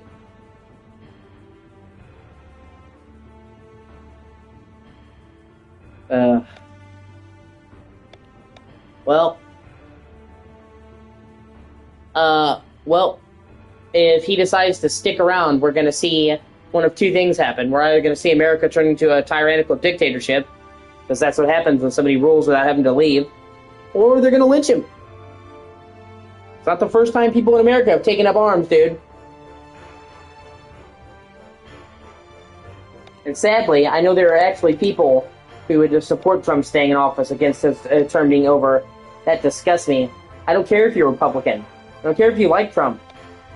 If you support Trump sticking around forever, you're anti-American. It's not what we're about. We've managed to avoid America becoming a dictatorship because you only get 4 years. And if you're extra lucky, you get 8. That's it. Things would have gone to shit a lot earlier in America if we let somebody sit there for life. Or just refuse to leave. And that helps us keep an equilibrium. Yeah, I know he's kind of hinted at it. But, yeah, I mean, he's always saying some shit, man. And the thing is, in order for him to have a 3rd term, he'd have to go before the Supreme Court legally. Like, if he decided he was going to do the 3rd term legally, he'd have to go before the Supreme Court. They made it a federal thing, dude. Like, it's in the Constitution. The last president to have more than 2 terms, is it Roosevelt? He had 4, and he literally made it so you could only have two. He's the one that made a 2-term limit, and he fucking died in the middle of his fourth term. Actually, let me Google that because now I feel stupid.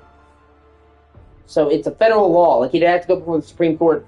And even he hasn't been able to go against the Supreme Court now.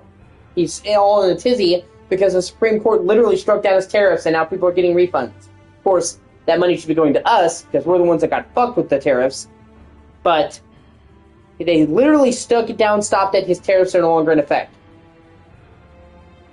And he couldn't do anything about that. All he could say is, I'll remember the ones who choose not to get a refund. But all he could do is shrug his arms. So he'd have to go before the Supreme Court and they'd have that part of the Constitution overturned. And I really don't think that's going to happen. You know how many presidents wanted that to happen? That would have died for a third term and they couldn't make it happen? And they were more like than fucking Trump? I mean, fucking Nixon. Not Nixon, I'm sorry, hold on. Fuck, hold on. What's his name? Give me a second, it'll come to me. One of the aliens come down and supported Trump. I would tell them to eat my ass. Fuck you, aliens.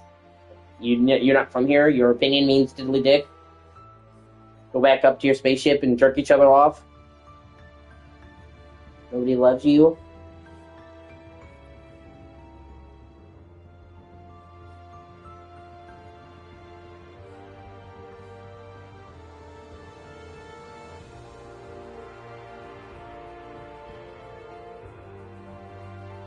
It's the same thing with people giving me their opinion of Trump. Like, yeah, Roosevelt, yeah. It's the 22nd Amendment to the Constitution. And he died in office shortly into his fourth term. And in order to get elected 4 times, he's the president who literally led us to success in World War II. And helped get us out of the Great Depression. He's one of the most legendary presidents who ever lived. I mean, even if you like Trump, I don't think you can say Trump has had that kind of pull.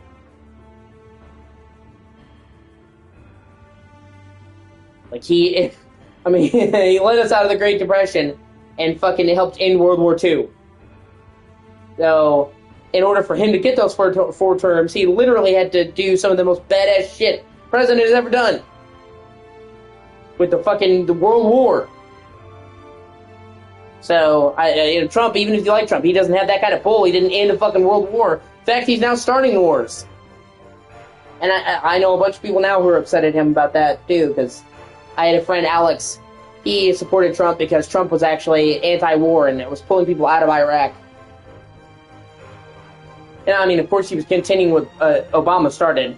But still, I said that now he's starting more shit with Iran.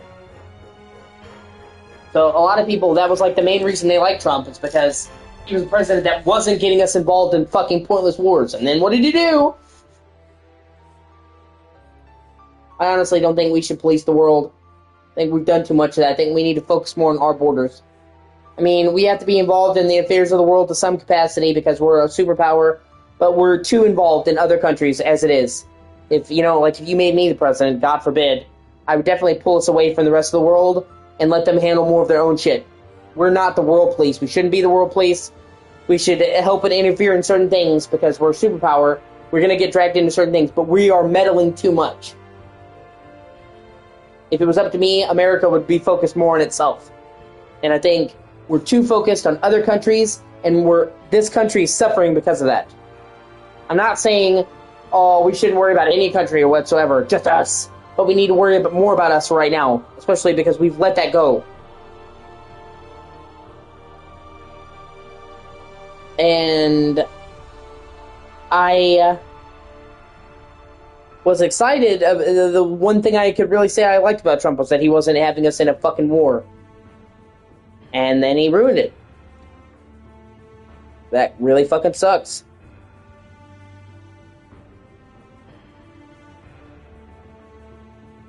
And I'm just wondering why we did this shit with Iran, man. It didn't work out. Didn't work out for Clinton. Clinton. Not Clinton. I'm sorry, Clinton. That kind of... he had Grenada, but not really a war. It didn't work out with Bush. Didn't work out with Obama. It didn't work out with Biden. We don't need more shit with Iran. We don't need more shit with anybody. We just need to be focused on us right now. Honestly.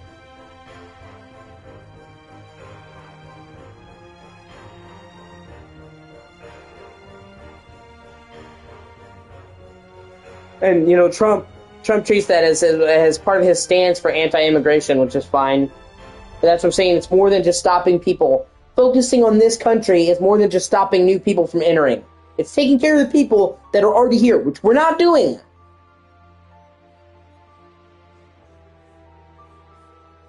And the fact that we have homeless veterans and we're still sending billions to other countries just chats my ass so much, man. Our fucking homeless should come first. It's like, you know, we can help with your problems once we finished our problems. No fucking veteran of this country's army should ever fucking go homeless. They gave their life for this country. They gave their body, their soul for this country, and they should be taken care of for the rest of their fucking life. They paid the price for freedom. And the fact that we let them go homeless, we let them have no insurance, is fucking shameless. I remember a couple years ago, Jon Stewart, who I'm a very big fan of, by the way, had to petition New York to keep the insurance benefits of the people who were at 9/11, the firefighters, going. And the fact that they were thinking of canceling the insurance and benefits of the 9/11 first responders is fucking insane to me. These people were there on America's worst fucking day, trudging through piles of corpses and bodies for fucking weeks. Literally, and buried so deep in garbage that they couldn't find their way out. And they suffered health crises from all the shit that they breathed in during that, all the chemicals from the building. And the fact that we would think, well, oh, it's been 25 years. These people were affected with lifelong conditions over this shit. Lung disease, cancer. They breathed in chemicals you should never fucking breathe in for extended periods while they were rescuing people from the fucking wreck. And that we would even think of canceling their benefits is fucking heinous. And what, it's like a couple hundred people, maybe? A couple hundred people we can't take care of. That arguably are some of this country's greatest heroes, and we're going to have to make them beg to keep their insurance. Man, fuck that. And that's what I'm saying. We have these people who've served our country, died for our country, done everything our country asked them to do, and we spit on them and toss them aside. Our veterans should come fucking first. Period. It should not even be up for debate. We can send Ukraine fucking billions of dollars for a war that we're not even fucking involved in, but we can't help our own fucking veterans who paid the price to keep us fucking free. Which is a pittance compared to what we're sending over to Ukraine every month, by the way. And like I said, every time we want to increase healthcare for people, every time we want to make life better for the common man, we get told that there's not enough money. But every time they want to send billions to some other fucking country that we have nothing to do with, every time,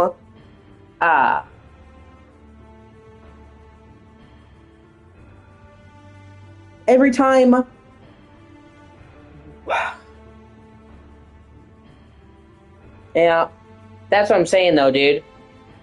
We as a country need to stand up and put that shit to bed.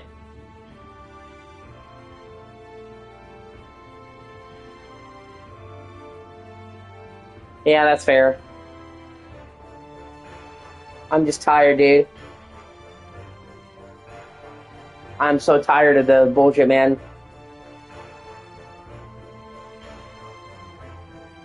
We as a country need to favor our citizens. And we need to cut back spending on these other fucking countries. Okay? And people have been saying for years that America... Yeah. That's fair. like I said, every single time we ask for better insurance, better care, better cost of living. Oh, we don't have the money. And then, same thing. Same with Trump, man. I remember he was saying, we spend too much. We spend too much as a country. Okay, cool. I'm with you. I'm with you, Trump. I'm with you when you said that we spend too much as a country. But then you spent a couple $1 billion on having two B-12 jets fly over your inauguration. So, kind of hard to take you seriously when you're talking about cutting back spending when you then spend incalculable sums of money just for two jets to fly over your inauguration. Like, that just seems like a bit of a waste. And that's what I mean. Like, he'll just be like, oh, we need to cut back spending, and that's what they all do. We need to cut back spending this. No, what you're saying is you need to take money from us, but you can splurge on the shit you want to fucking splurge on. And I'm saying I'm had enough of that. You know, you talk about they have the power. They have the power that we give them. They have the power that we give them. We give them power. We shouldn't give them the power. And we operate under this false assumption that they hold all the cards. We hold the fucking card. Because let me tell you something. You can only push somebody so far, and it won't matter how much money you have. You can say, well, oh, these people are billionaires, they have all the money, they have all the power. Dude, if all of society turned against Jeff Bezos, do you think that there's any money that could buy his way out of that situation? Elon Musk. If all of America decided to turn on Elon Musk and hunt him down and lynch mob him, which I'm not saying you should do, but I'm saying in a hypothetical situation, do you think that his $700 billion would save him? It doesn't matter how much money you have when a fucking lynch mob is outside your door. There's what? 1,000 people in the world that control the wealth compared to 8 billion? If just 5% of the world, turned on the 1%, they would be outnumbered 500 to 1, and they would be fucked. Their billions would mean nothing. Their power is an illusion. That's what I'm saying. It's predicated on an illusion. If we really wanted to, we could lynch him and have him out in the street tomorrow.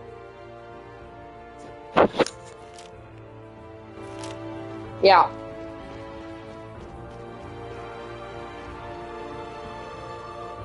Yeah. That's the thing, it just depends, dude.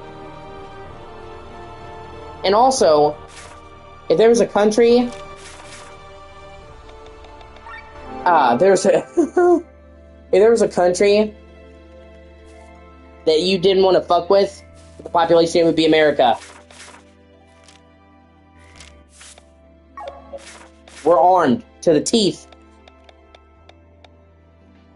That's why, like, I always find it funny when it was like, what if they invaded America? Let them try. I'm sure these countries have invaded plenty of other countries. They haven't fucking invaded a country where the average citizens... No. Not in the slightest, dude. I'm a Second Amendment believer. A well-armed society is a polite society. Malcolm X. Yeah, I'm not anti-Second Amendment. I'm pro-Second Amendment, dude. It's also what I meant when I said that I'm a centrist. I meant that. I'm in the middle. Like, you know, like I said, there are a bunch of people that have legitimately ruined the term centrist because they use it out of cowardice. Because they don't want to offend anyone. I'm not a centrist because I don't want to offend either side. I'm a centrist because I think both sides are fucking dumb. I think both sides have become corrupt, and both sides need to be changed. We don't need another Democrat. We don't need another Republican president. We need a total system overhaul. The system is fucked. So to me, Democrat, Republican, they're all the same. They're all part of the same problem. It doesn't matter which end of the snake you grab. It's still a snake. So yeah, that's what I mean. I believe in abortion because I believe I believe in abortion because I don't think the government should tell people what they do with their bodies. And even if you do that well-intentioned, the second you try to control what people do with their bodies, you lost. And also because there's tons of exceptions. Somebody who gets raped, obviously, should not have to carry their fucking rapist baby. And anyone who tries to say, well, that's God. God doesn't make mistakes. Yeah, God didn't have somebody fucking rape somebody else, dude. And anyone who says that a woman should have to carry her rapist baby is fucking awful. And you're condemning that kid to a lifetime of not being fucking loved. But whatever. I'm pro guns. Obviously, I believe there should be some gun control. Okay? But the way we're trying to do it is not working. I'm anti-censorship. I'm anti-politically correct. As you obviously have seen, I hate woke. So I just don't fit into either party. Like, I am like the true definition of a centrist. I don't neatly align into either side. I'm cool with gay people, so I'm not conservative. I think trans shit is kind of fucked up, so I can't fit into the left. I literally just don't fit into any of the boxes.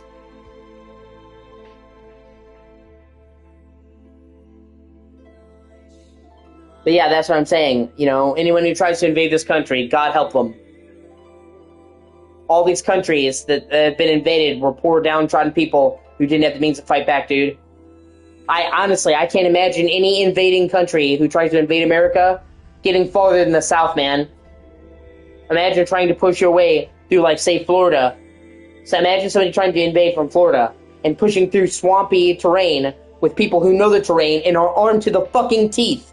You don't even need the army to come and fight you then. Literally, the people will kill you. And that's what I'm saying. And that's another reason why they play these fucking mind games with the people, because the truth of the matter is, if you just got a small amount of the gun-toting people in this country together, they could topple the fucking government, dude. I mean, did you see what happened on January 6th? Whether you approve of what happened on January 6th or not, it's open for debate. I don't think they should have stormed the Capitol.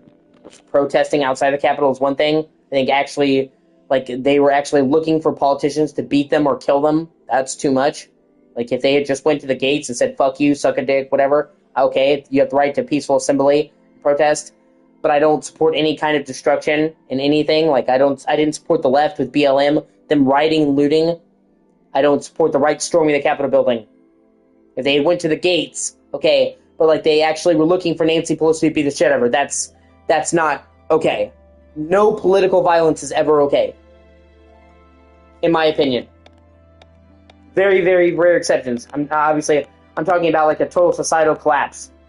But I'm saying, I don't think it's right for either side to resort to violence to make their point. You've lost. So I can't support rioting and looting. Can't support fucking storming the Capitol building. Like, I don't like Nancy Pelosi, but there are actually people there in the Capitol building with a noose looking to hang her. That's not cool. Like, you don't get democracy by killing everybody. You get democracy by voting them, and that's the thing. So many of these people won't even vote. You know, even now, I'm trying to find a way to put it. Women don't vote. A shocking percentage of women in this country do not vote. Which is such a shame.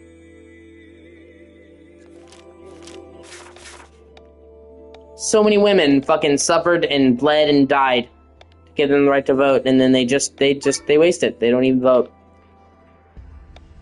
It's actually kind of insane the amount of women that, like, over half of all women don't vote. And we're talking about women that can vote, by the way.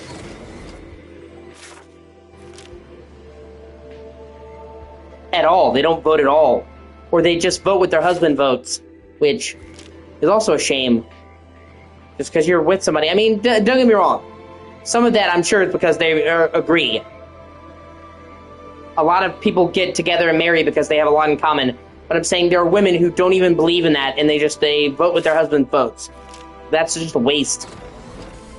I would not, if I, I hope to get married one day. I do believe in marriage. I really do. That's another thing that puts me in more in the conservative bracket. I believe in marriage. I believe in the family unit, the nuclear family. My mother and my father have been married for 31 years. Yeah, 31 years this summer. They were married in 1995. My dad has never cheated on my mother. My mother has never cheated on my dad. It's always been them. So I was very lucky in that regard because my parents were always together and they always loved each other. I've had a lot of disadvantages growing up. That was one of the big advantages I had. I never had to wonder what love was like. I saw it. My dad would die for my mother. My mother would die for my dad. So I had a very good role model, and I know that a lot of women, a lot of men who grow up, they come in broken homes. Either their dad isn't around or their mom and dad break up, and they don't know what a loving, stable relationship is. And I'm certain a lot of the women that become sluts, it's because they don't have a positive male role model in their life. They don't. If they had had a dad that had showed them what a proper role model would be, they probably wouldn't be that way. Of course, that only goes so far because at a certain point you're an adult and you can't blame your upbringing. Like, I understand you have certain things, but at a certain point you're responsible for yourself. So, but I can still understand where that would cause women growing up to have daddy issues and pick bad men because they don't have a solid male role model in their life. It's important. You need a male and a female role model in your life. And they've even shown that people who grow up without a dad, they have issues compared to other people. Like, a dad is important in your life, and I always had that. I grew up dirt poor. I did. I never had a lot growing up. I had to barely make ends meet, but I can say one positive benefit I had was I had a very loving relationship. My dad and my mom, it's always been there's no other option. They went into it with till death do us part. And in my dad's eyes, he loves my mother as much as when he first met her. And I can only aspire to that type of love. Like I said, my dad, there's never been anyone else for him. Same for my mother. From the moment they got together, he knew it was her. So I've been blessed in that one instance of my life to see a fully loving relationship. I never had to wonder what a loving relationship looked like. But some people aren't that lucky. But like I said, I believe in the nuclear family. I believe that family comes above all else. I'm fucking Vin Diesel in this bitch. Family! I got a bald head too, so I guess I'm 2 for 2 for Vin Diesel. I'm Vin Dieseling it up. Uh, so, uh,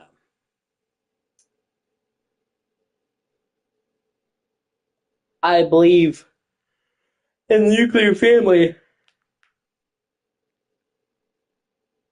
Like I said, that's what I mean. It's really hard to pigeonhole me in any group, dude. It's like I'm anti organized religion. I don't really like organized religion.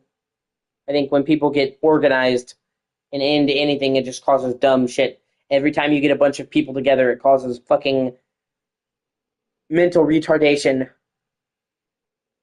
People get stupid when they get in a group, man. More people that like so many problems in society, not just in America, in the world, are caused by people who are not thinking of themselves. They just jump into the lynch mob. And I think if we had more people, just a handful more people that thought for themselves instead of looking to other people to tell them what to think, the world would not be in the state it is now. People need to think for them fucking selves and not expect everyone else to lead them. And if they do, don't be upset when the person you expected to lead you leads you off the fucking precipice.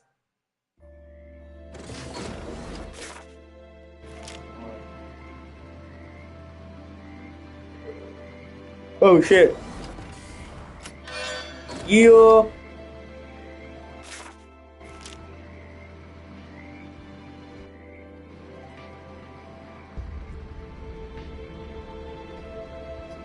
I believe in monogamy. I think poly shit is fucking stupid. I'm okay disappointing one woman for the rest of my life, okay? More than that, I couldn't bear.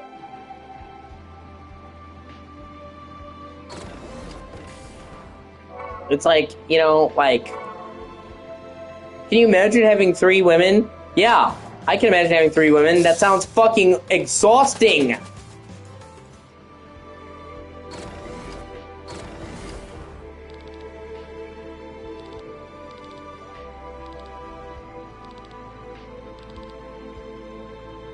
Oh, sweet. Okay. I'm so close to maxing out the hideout. And it gets it gets a lot better once you get to the last level. Right now, it's still a little bit ramshackle.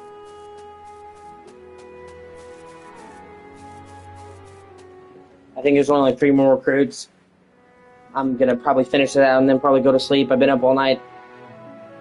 I just really wanted to get the clan fixed. And my sleeping schedule is just fucked up naturally, honestly. There's no such thing as a fixed sleeping schedule with me, unfortunately. I've tried my whole life to get into a fixed sleeping schedule. I just can't. My anxiety, I sleep when I can. So I've never had a consistent sleeping schedule my entire life. And that, like, I have tried so hard to make a consistent schedule. I just can't.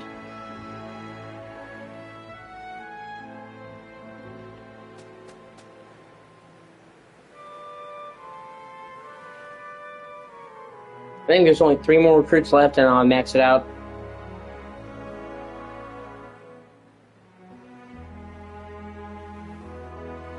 Yeah, 3 more.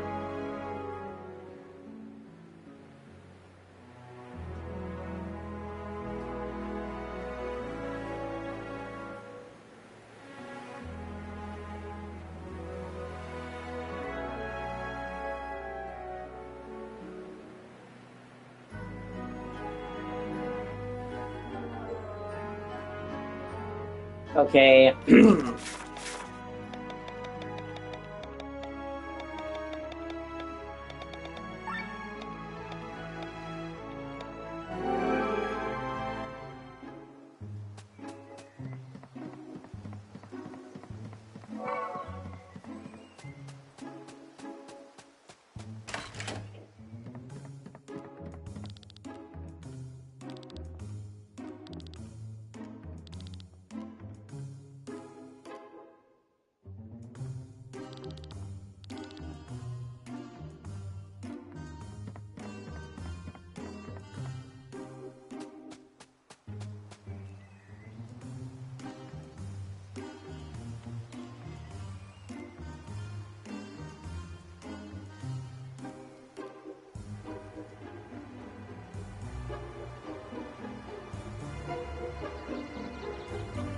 Okay.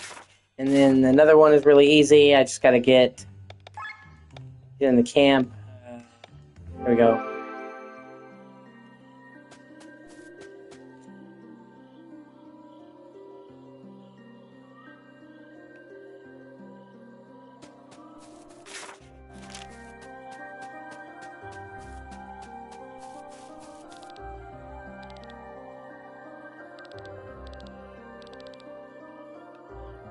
Sweet.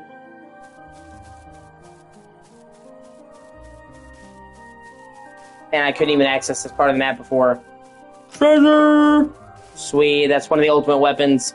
You have to get a rusty weapon, and then you have to get a solar pharmacy. And you combine those to get the ultimate weapons for each character, so that's cool. I have several of them. I haven't got the chance to use them yet. You don't get the chance to make the ultimate weapons until you get to the end of the last dungeon, the city of Nisa, which I'm in, but I haven't got it yet. There's like 3 keys, and you finally get the opportunity there. This game actually has a lot going for it in terms of optional shit.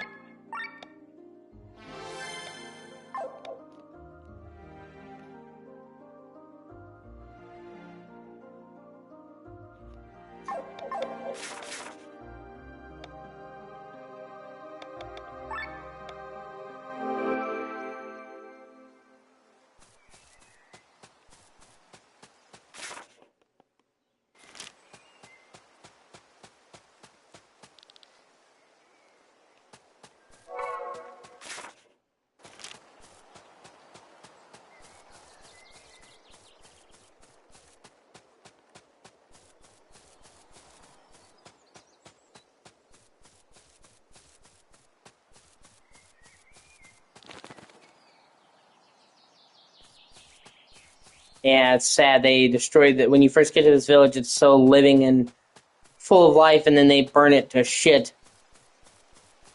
Same with Farnsport, man.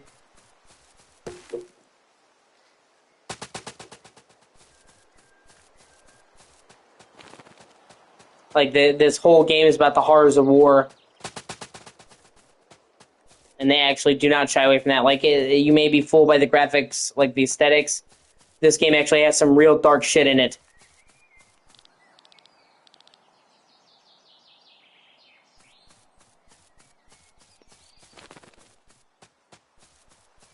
So, like, when you first go to in the game, you're in the city called Fornsport, and it's called the Dancing City.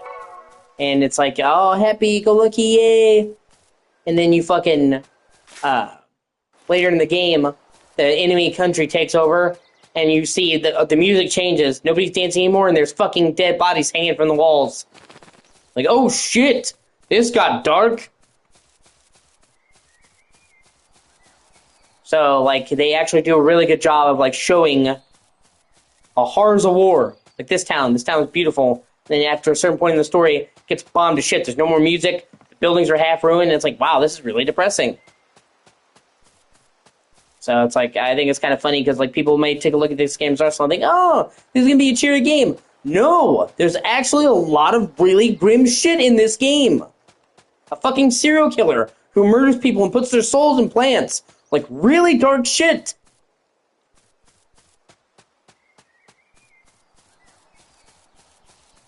Basically, a magical nuke dropped.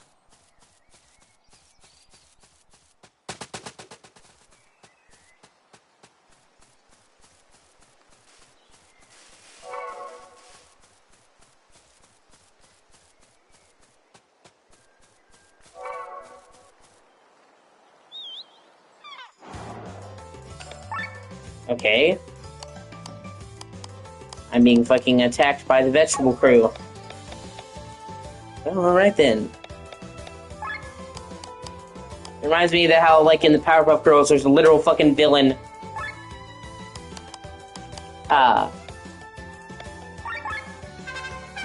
Who's a broccoli. It's just broccoli. Like the evil broccoli, you know what I'm talking about?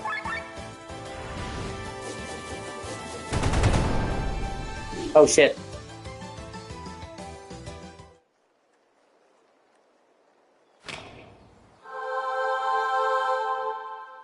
I'm sorry, what? He just turned him into a fucking shish kebab?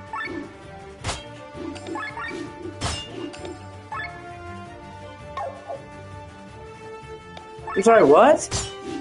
Yeah, see, this parts of this game that's just funny.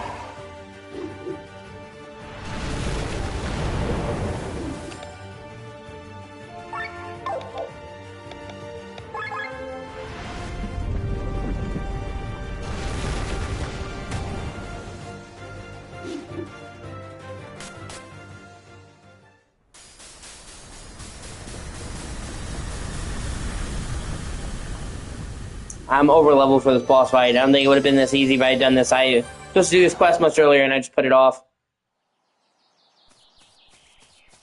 Also, scarecrows in this game are actually kind of creepy. The way they look gives me the fucking heebie-jeebies.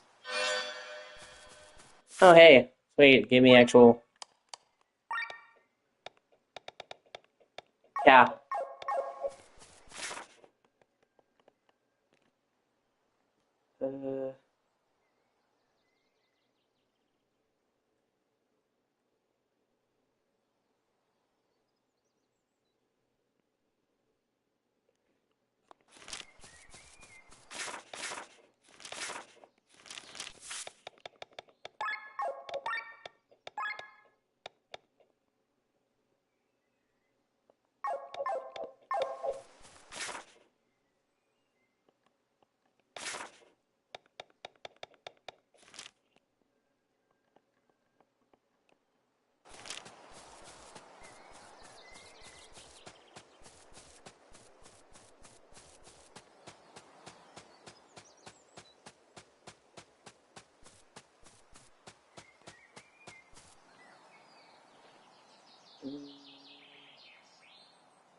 Yeah, I'm supposed to return to the client. I forget where the client was.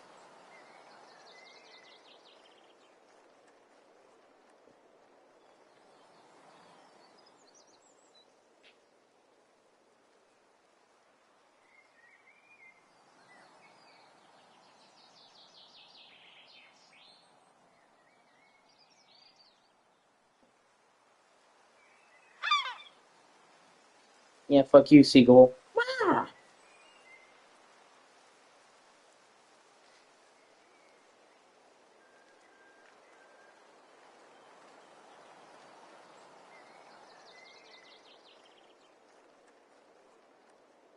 Like, you hear me, Seagull?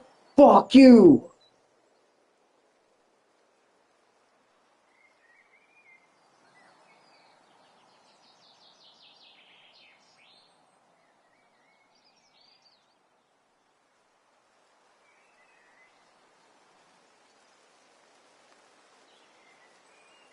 Oh, God.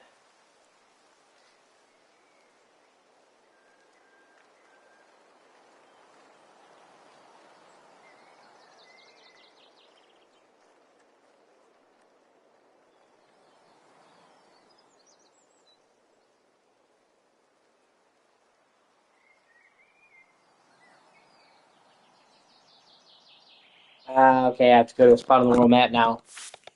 Okay, gotcha.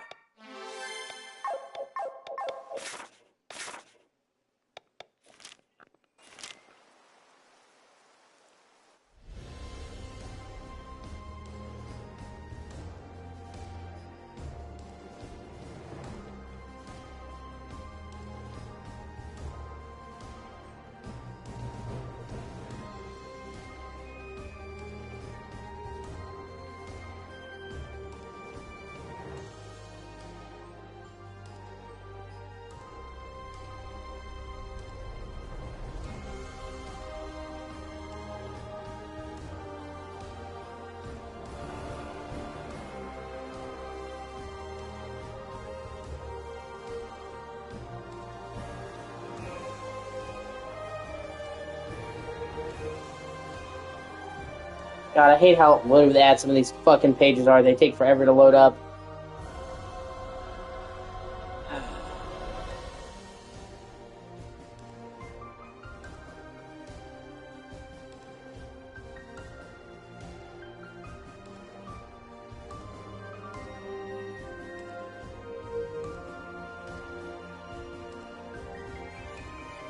They were like, why isn't internet browsing gotten faster?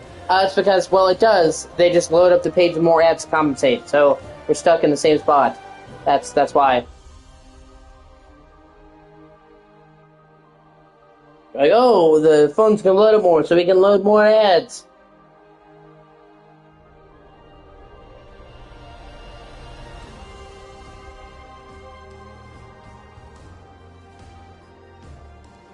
My phone is not the best phone, but it's not terrible. And, you know, it has trouble loading up some pages because they just cram it so full of fucking ads.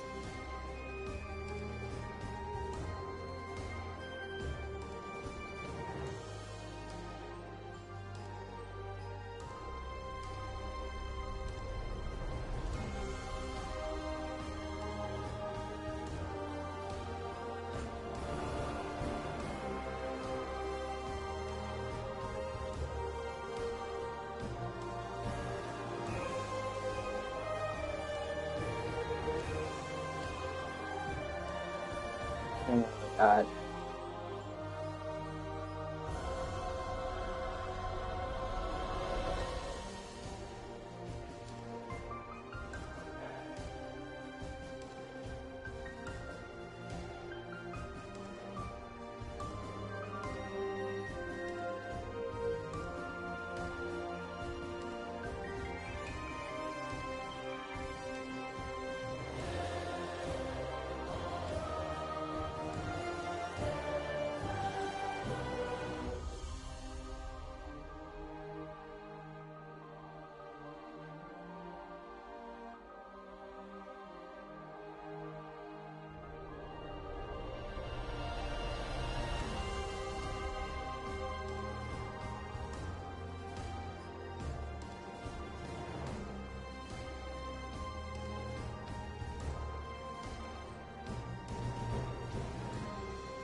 Sorry, give me 1 second.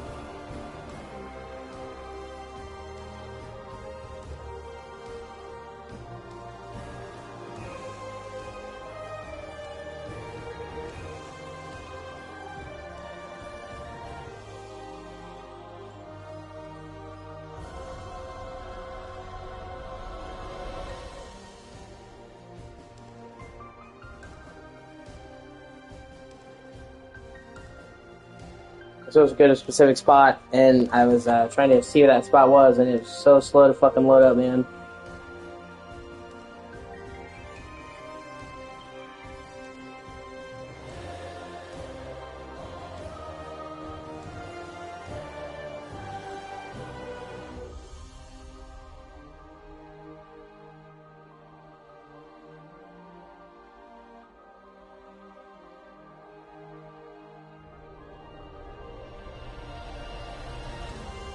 And it's like the last one I have to do to get my fucking hideout maxed out. Just do it.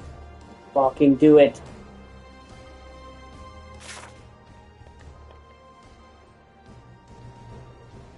Oh, okay, it's New Warrenshire.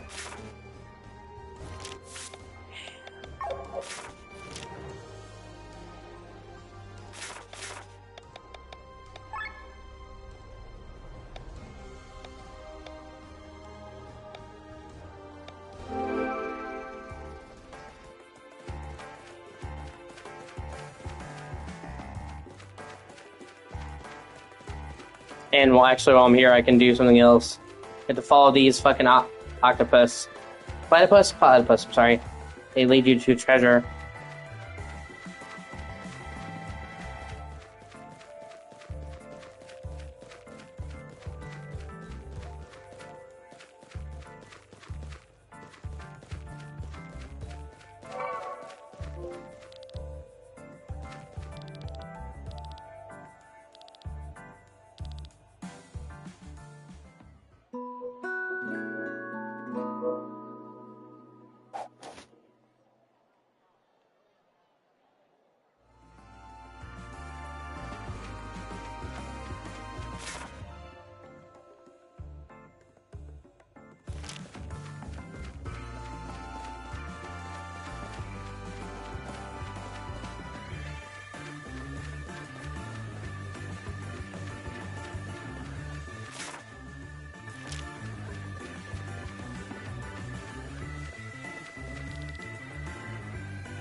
Here we go. I do this quest and I can finally...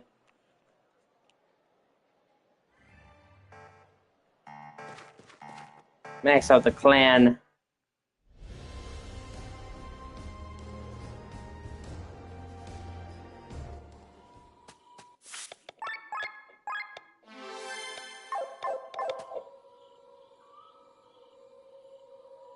You remember me, Carrot?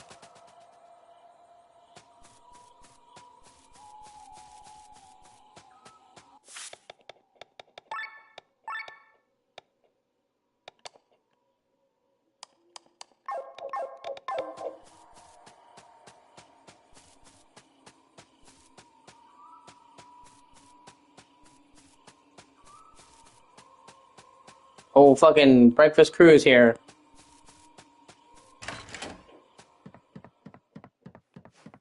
Okay, they have magic brooms.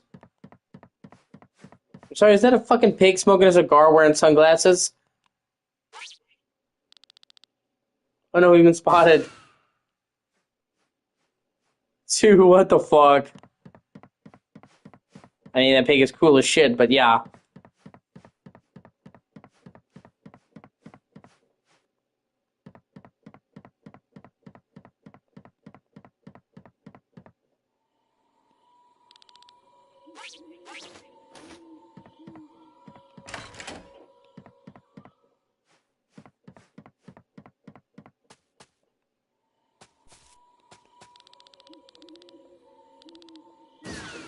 Quick to the boss.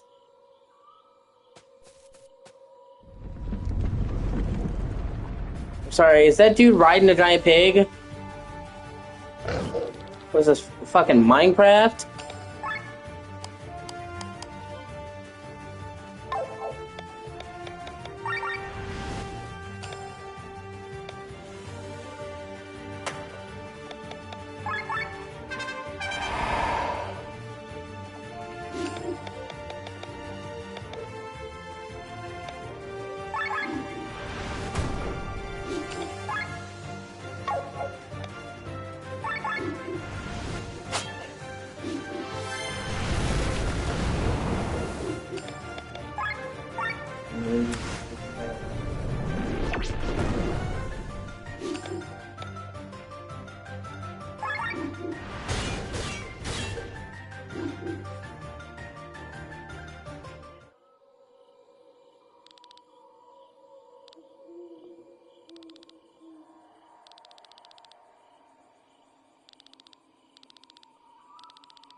Or is it how many? Is there another one left I haven't done?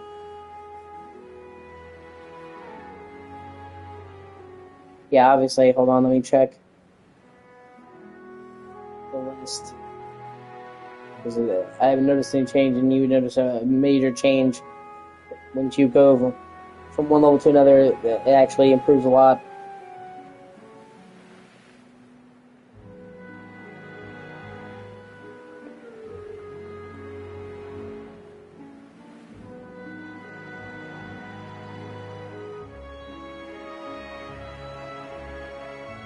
Let me talk to the. Yeah, okay. I think it doesn't count the blacksmith's wife is joining until you talk to him. So she's here, but she's technically not part of the crew.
Now I'm pretty sure when I leave and come back, nope. Here we go. Boom. Goddamn. What a change. Actual fucking walls, elegant buildings, roads, a farm. Fucking sweet.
Oh shit.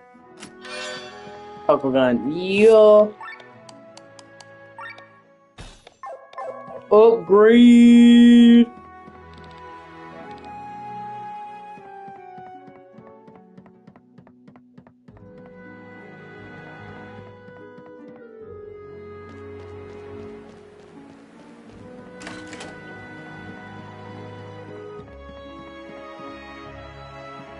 Oh shit, wow. Mystic Ring. Plot armor. It's funny. Knightly sword. I thread. Wise kid, you know? Yeah.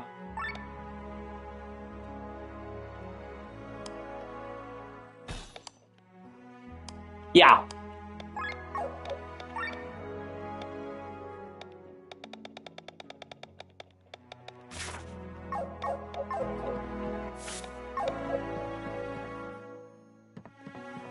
I'm not saying you should try to kill the president, but if you were...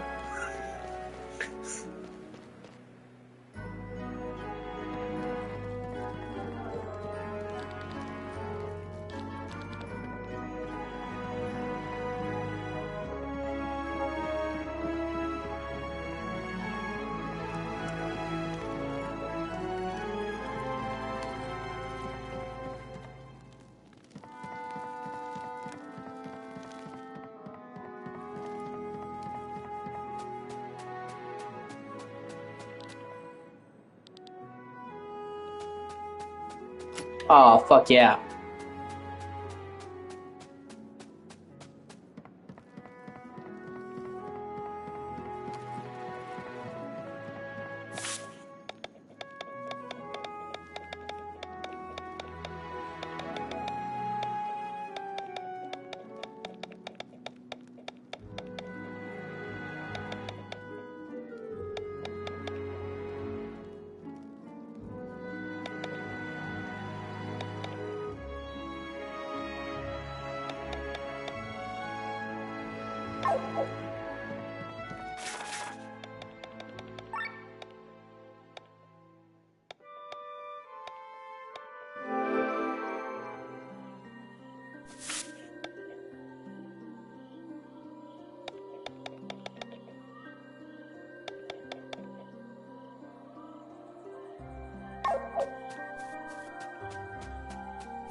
Looking for a particular monster. Try to fill out the grid. Everything you do fills out the grid. It's kind of a metric to show your progress in the game. You get reward for everything you do, but also for how much of those rewards, how much of those things chain together.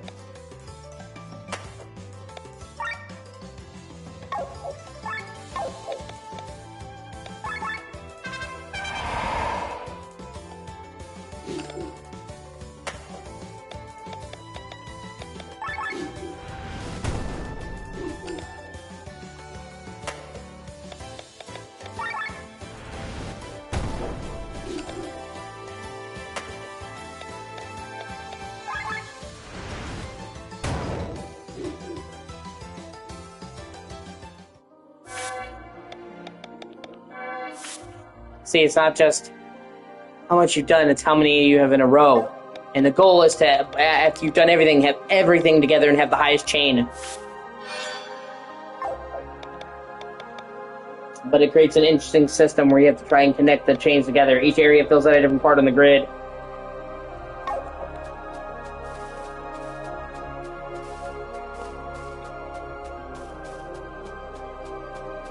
And each tile on the grid gives you a reward, but you also get a reward for how many chains you get, so you get rewarded twice if you do it right.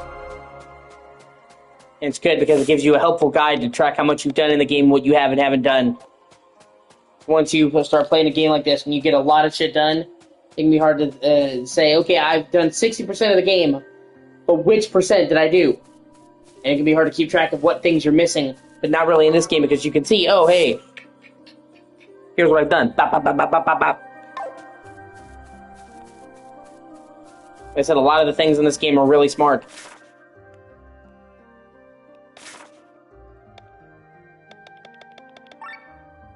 Plus a handy map system. Actually being able to keep track of the quests and shit. So, it has an old school aesthetic, but it has all of the benefits of things we've learned since then, which I appreciate.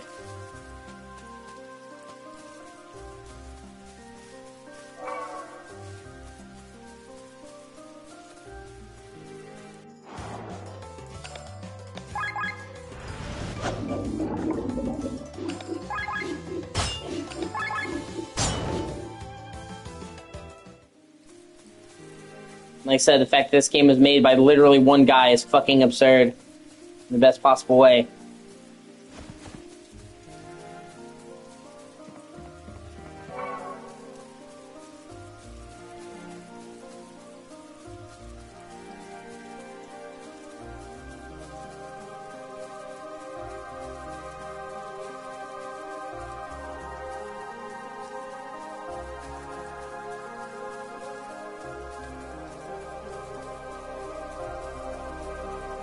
Aha! Some of these chests in the region are hard as fuck to find, though. They're actually hard to keep track of. Even helping me by saying, oh, you have this many in this region, you still get, like, having to take this fucking really super hidden path just to find it.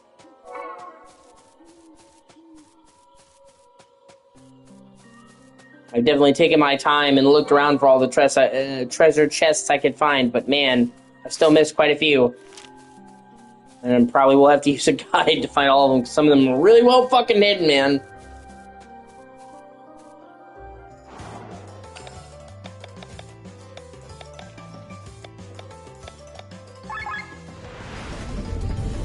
What are you doing?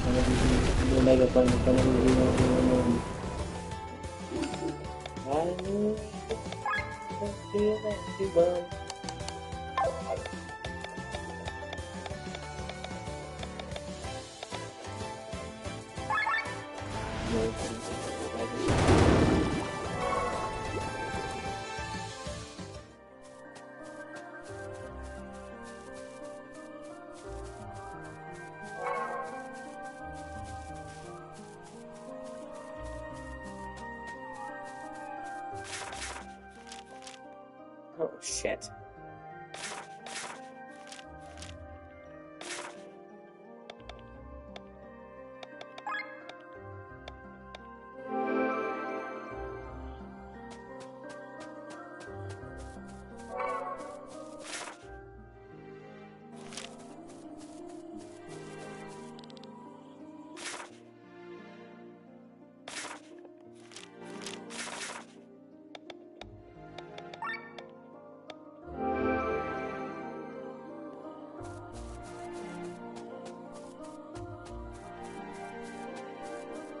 But I do want to get 100% on this.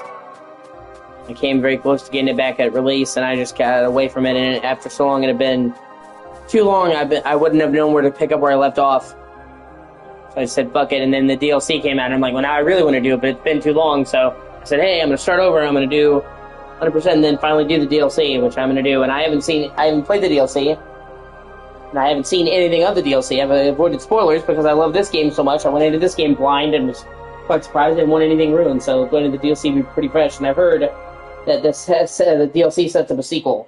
So I'm excited to see the threads that it leaves. And hopefully it doesn't, it took this guy 7 years to make this game. Hopefully it doesn't take that long. Of course, he made the game by himself. If he did a sequel, I think he made enough money off this game he can afford a team, and that would be good. He could make it a lot quicker. I mean, I'm impressed with how good this game is from one dude, but I'd also don't want to wait fucking 8 years for a sequel. So if he can get a team to make it go by quicker, that'd be great. And also, one game is good, but if he wants to make a name for himself, you need to release more than one good game. So he kind of needs to strike while the iron's hot. So waiting 7 or 8 years to make another game, you know what I mean, would be a mistake.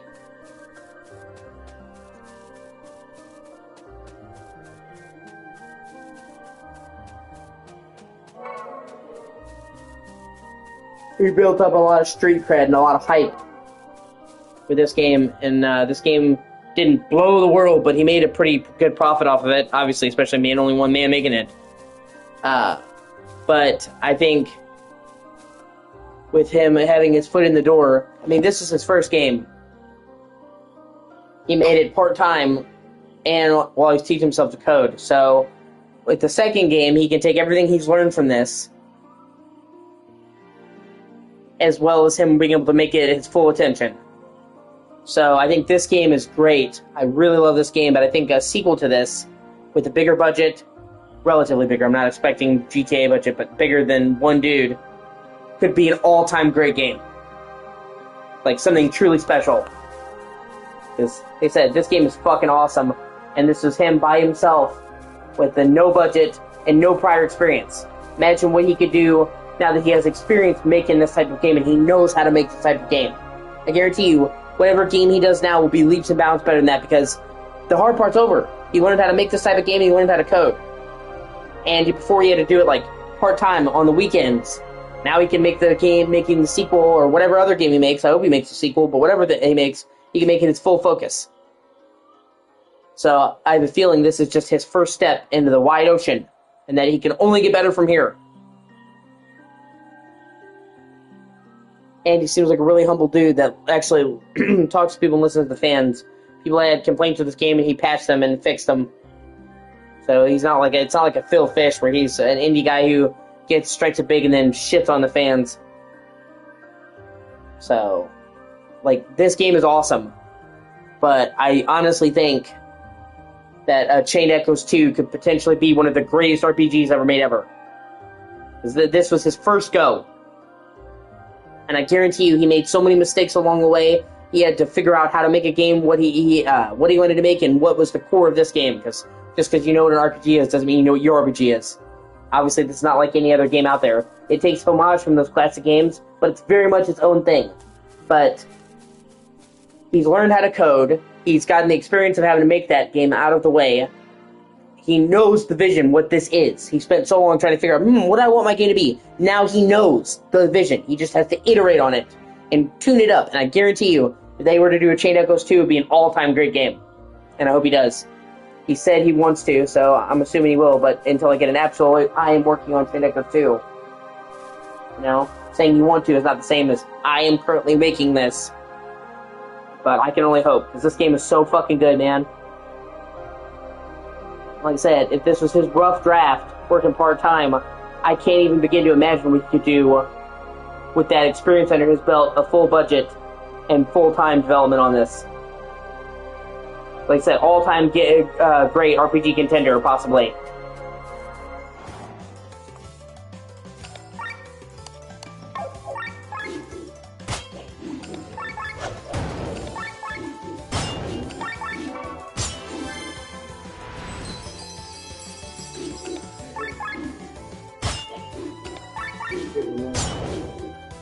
There we go.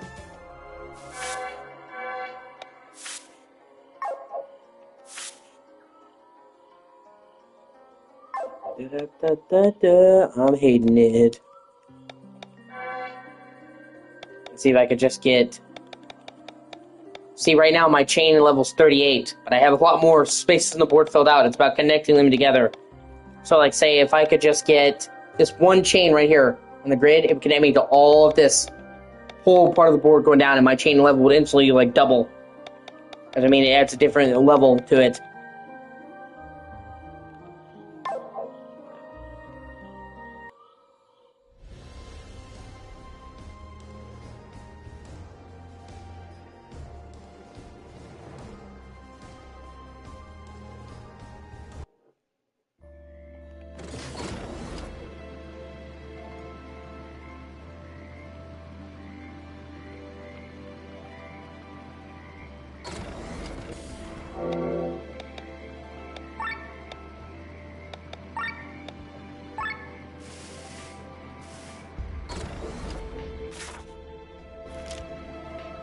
And also, his friend did the soundtrack for this game, and the soundtrack of this game fucking rules.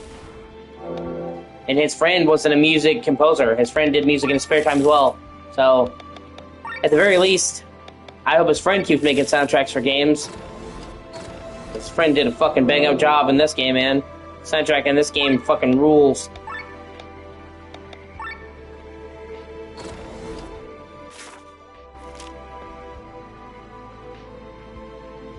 Especially this track right here.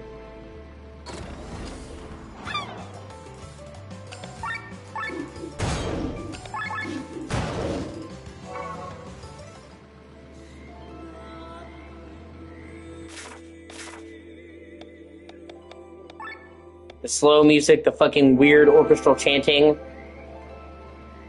It kind of fits the whole theme of this area, where this area used to be a beautiful flower field, and it was hit by the nuclear bomb at the beginning of the game, like the magic nuclear bomb. It turned the area into a wasteland and mutated this. This just used to be a regular flower field. Instead, you have these weird mutated plants and stuff where it's almost otherworldly. And this captures the depression. This music track captures the depression, the lament of what this place used to be is literally a flower field, and also the otherworldliness where this is not quite like what you'd expect to see in this place. It's almost alien with what it's morphed into, and the track perfectly captures that. And it's just calm as fuck. And as I'm saying, sometimes devastation is silent. And I mean, there's plenty of other good tracks too.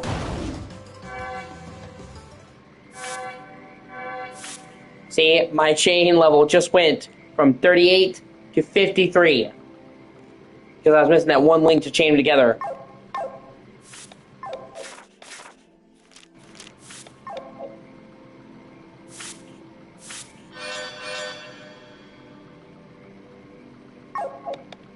So, obviously, eventually you'll have all of them just by doing everything, but you want to smartly try to do things to connect the parts together.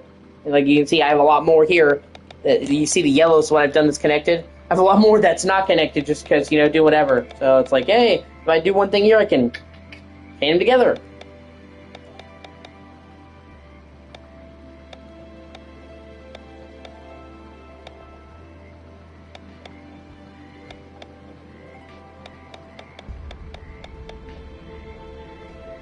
Scorpion is only 8 actions. Okay. That's easy to do.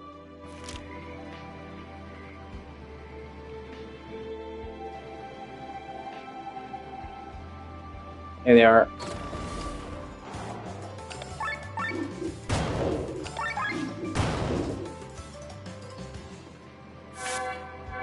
Boom. That added 3 links to the chain.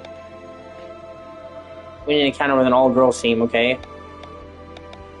Girl power!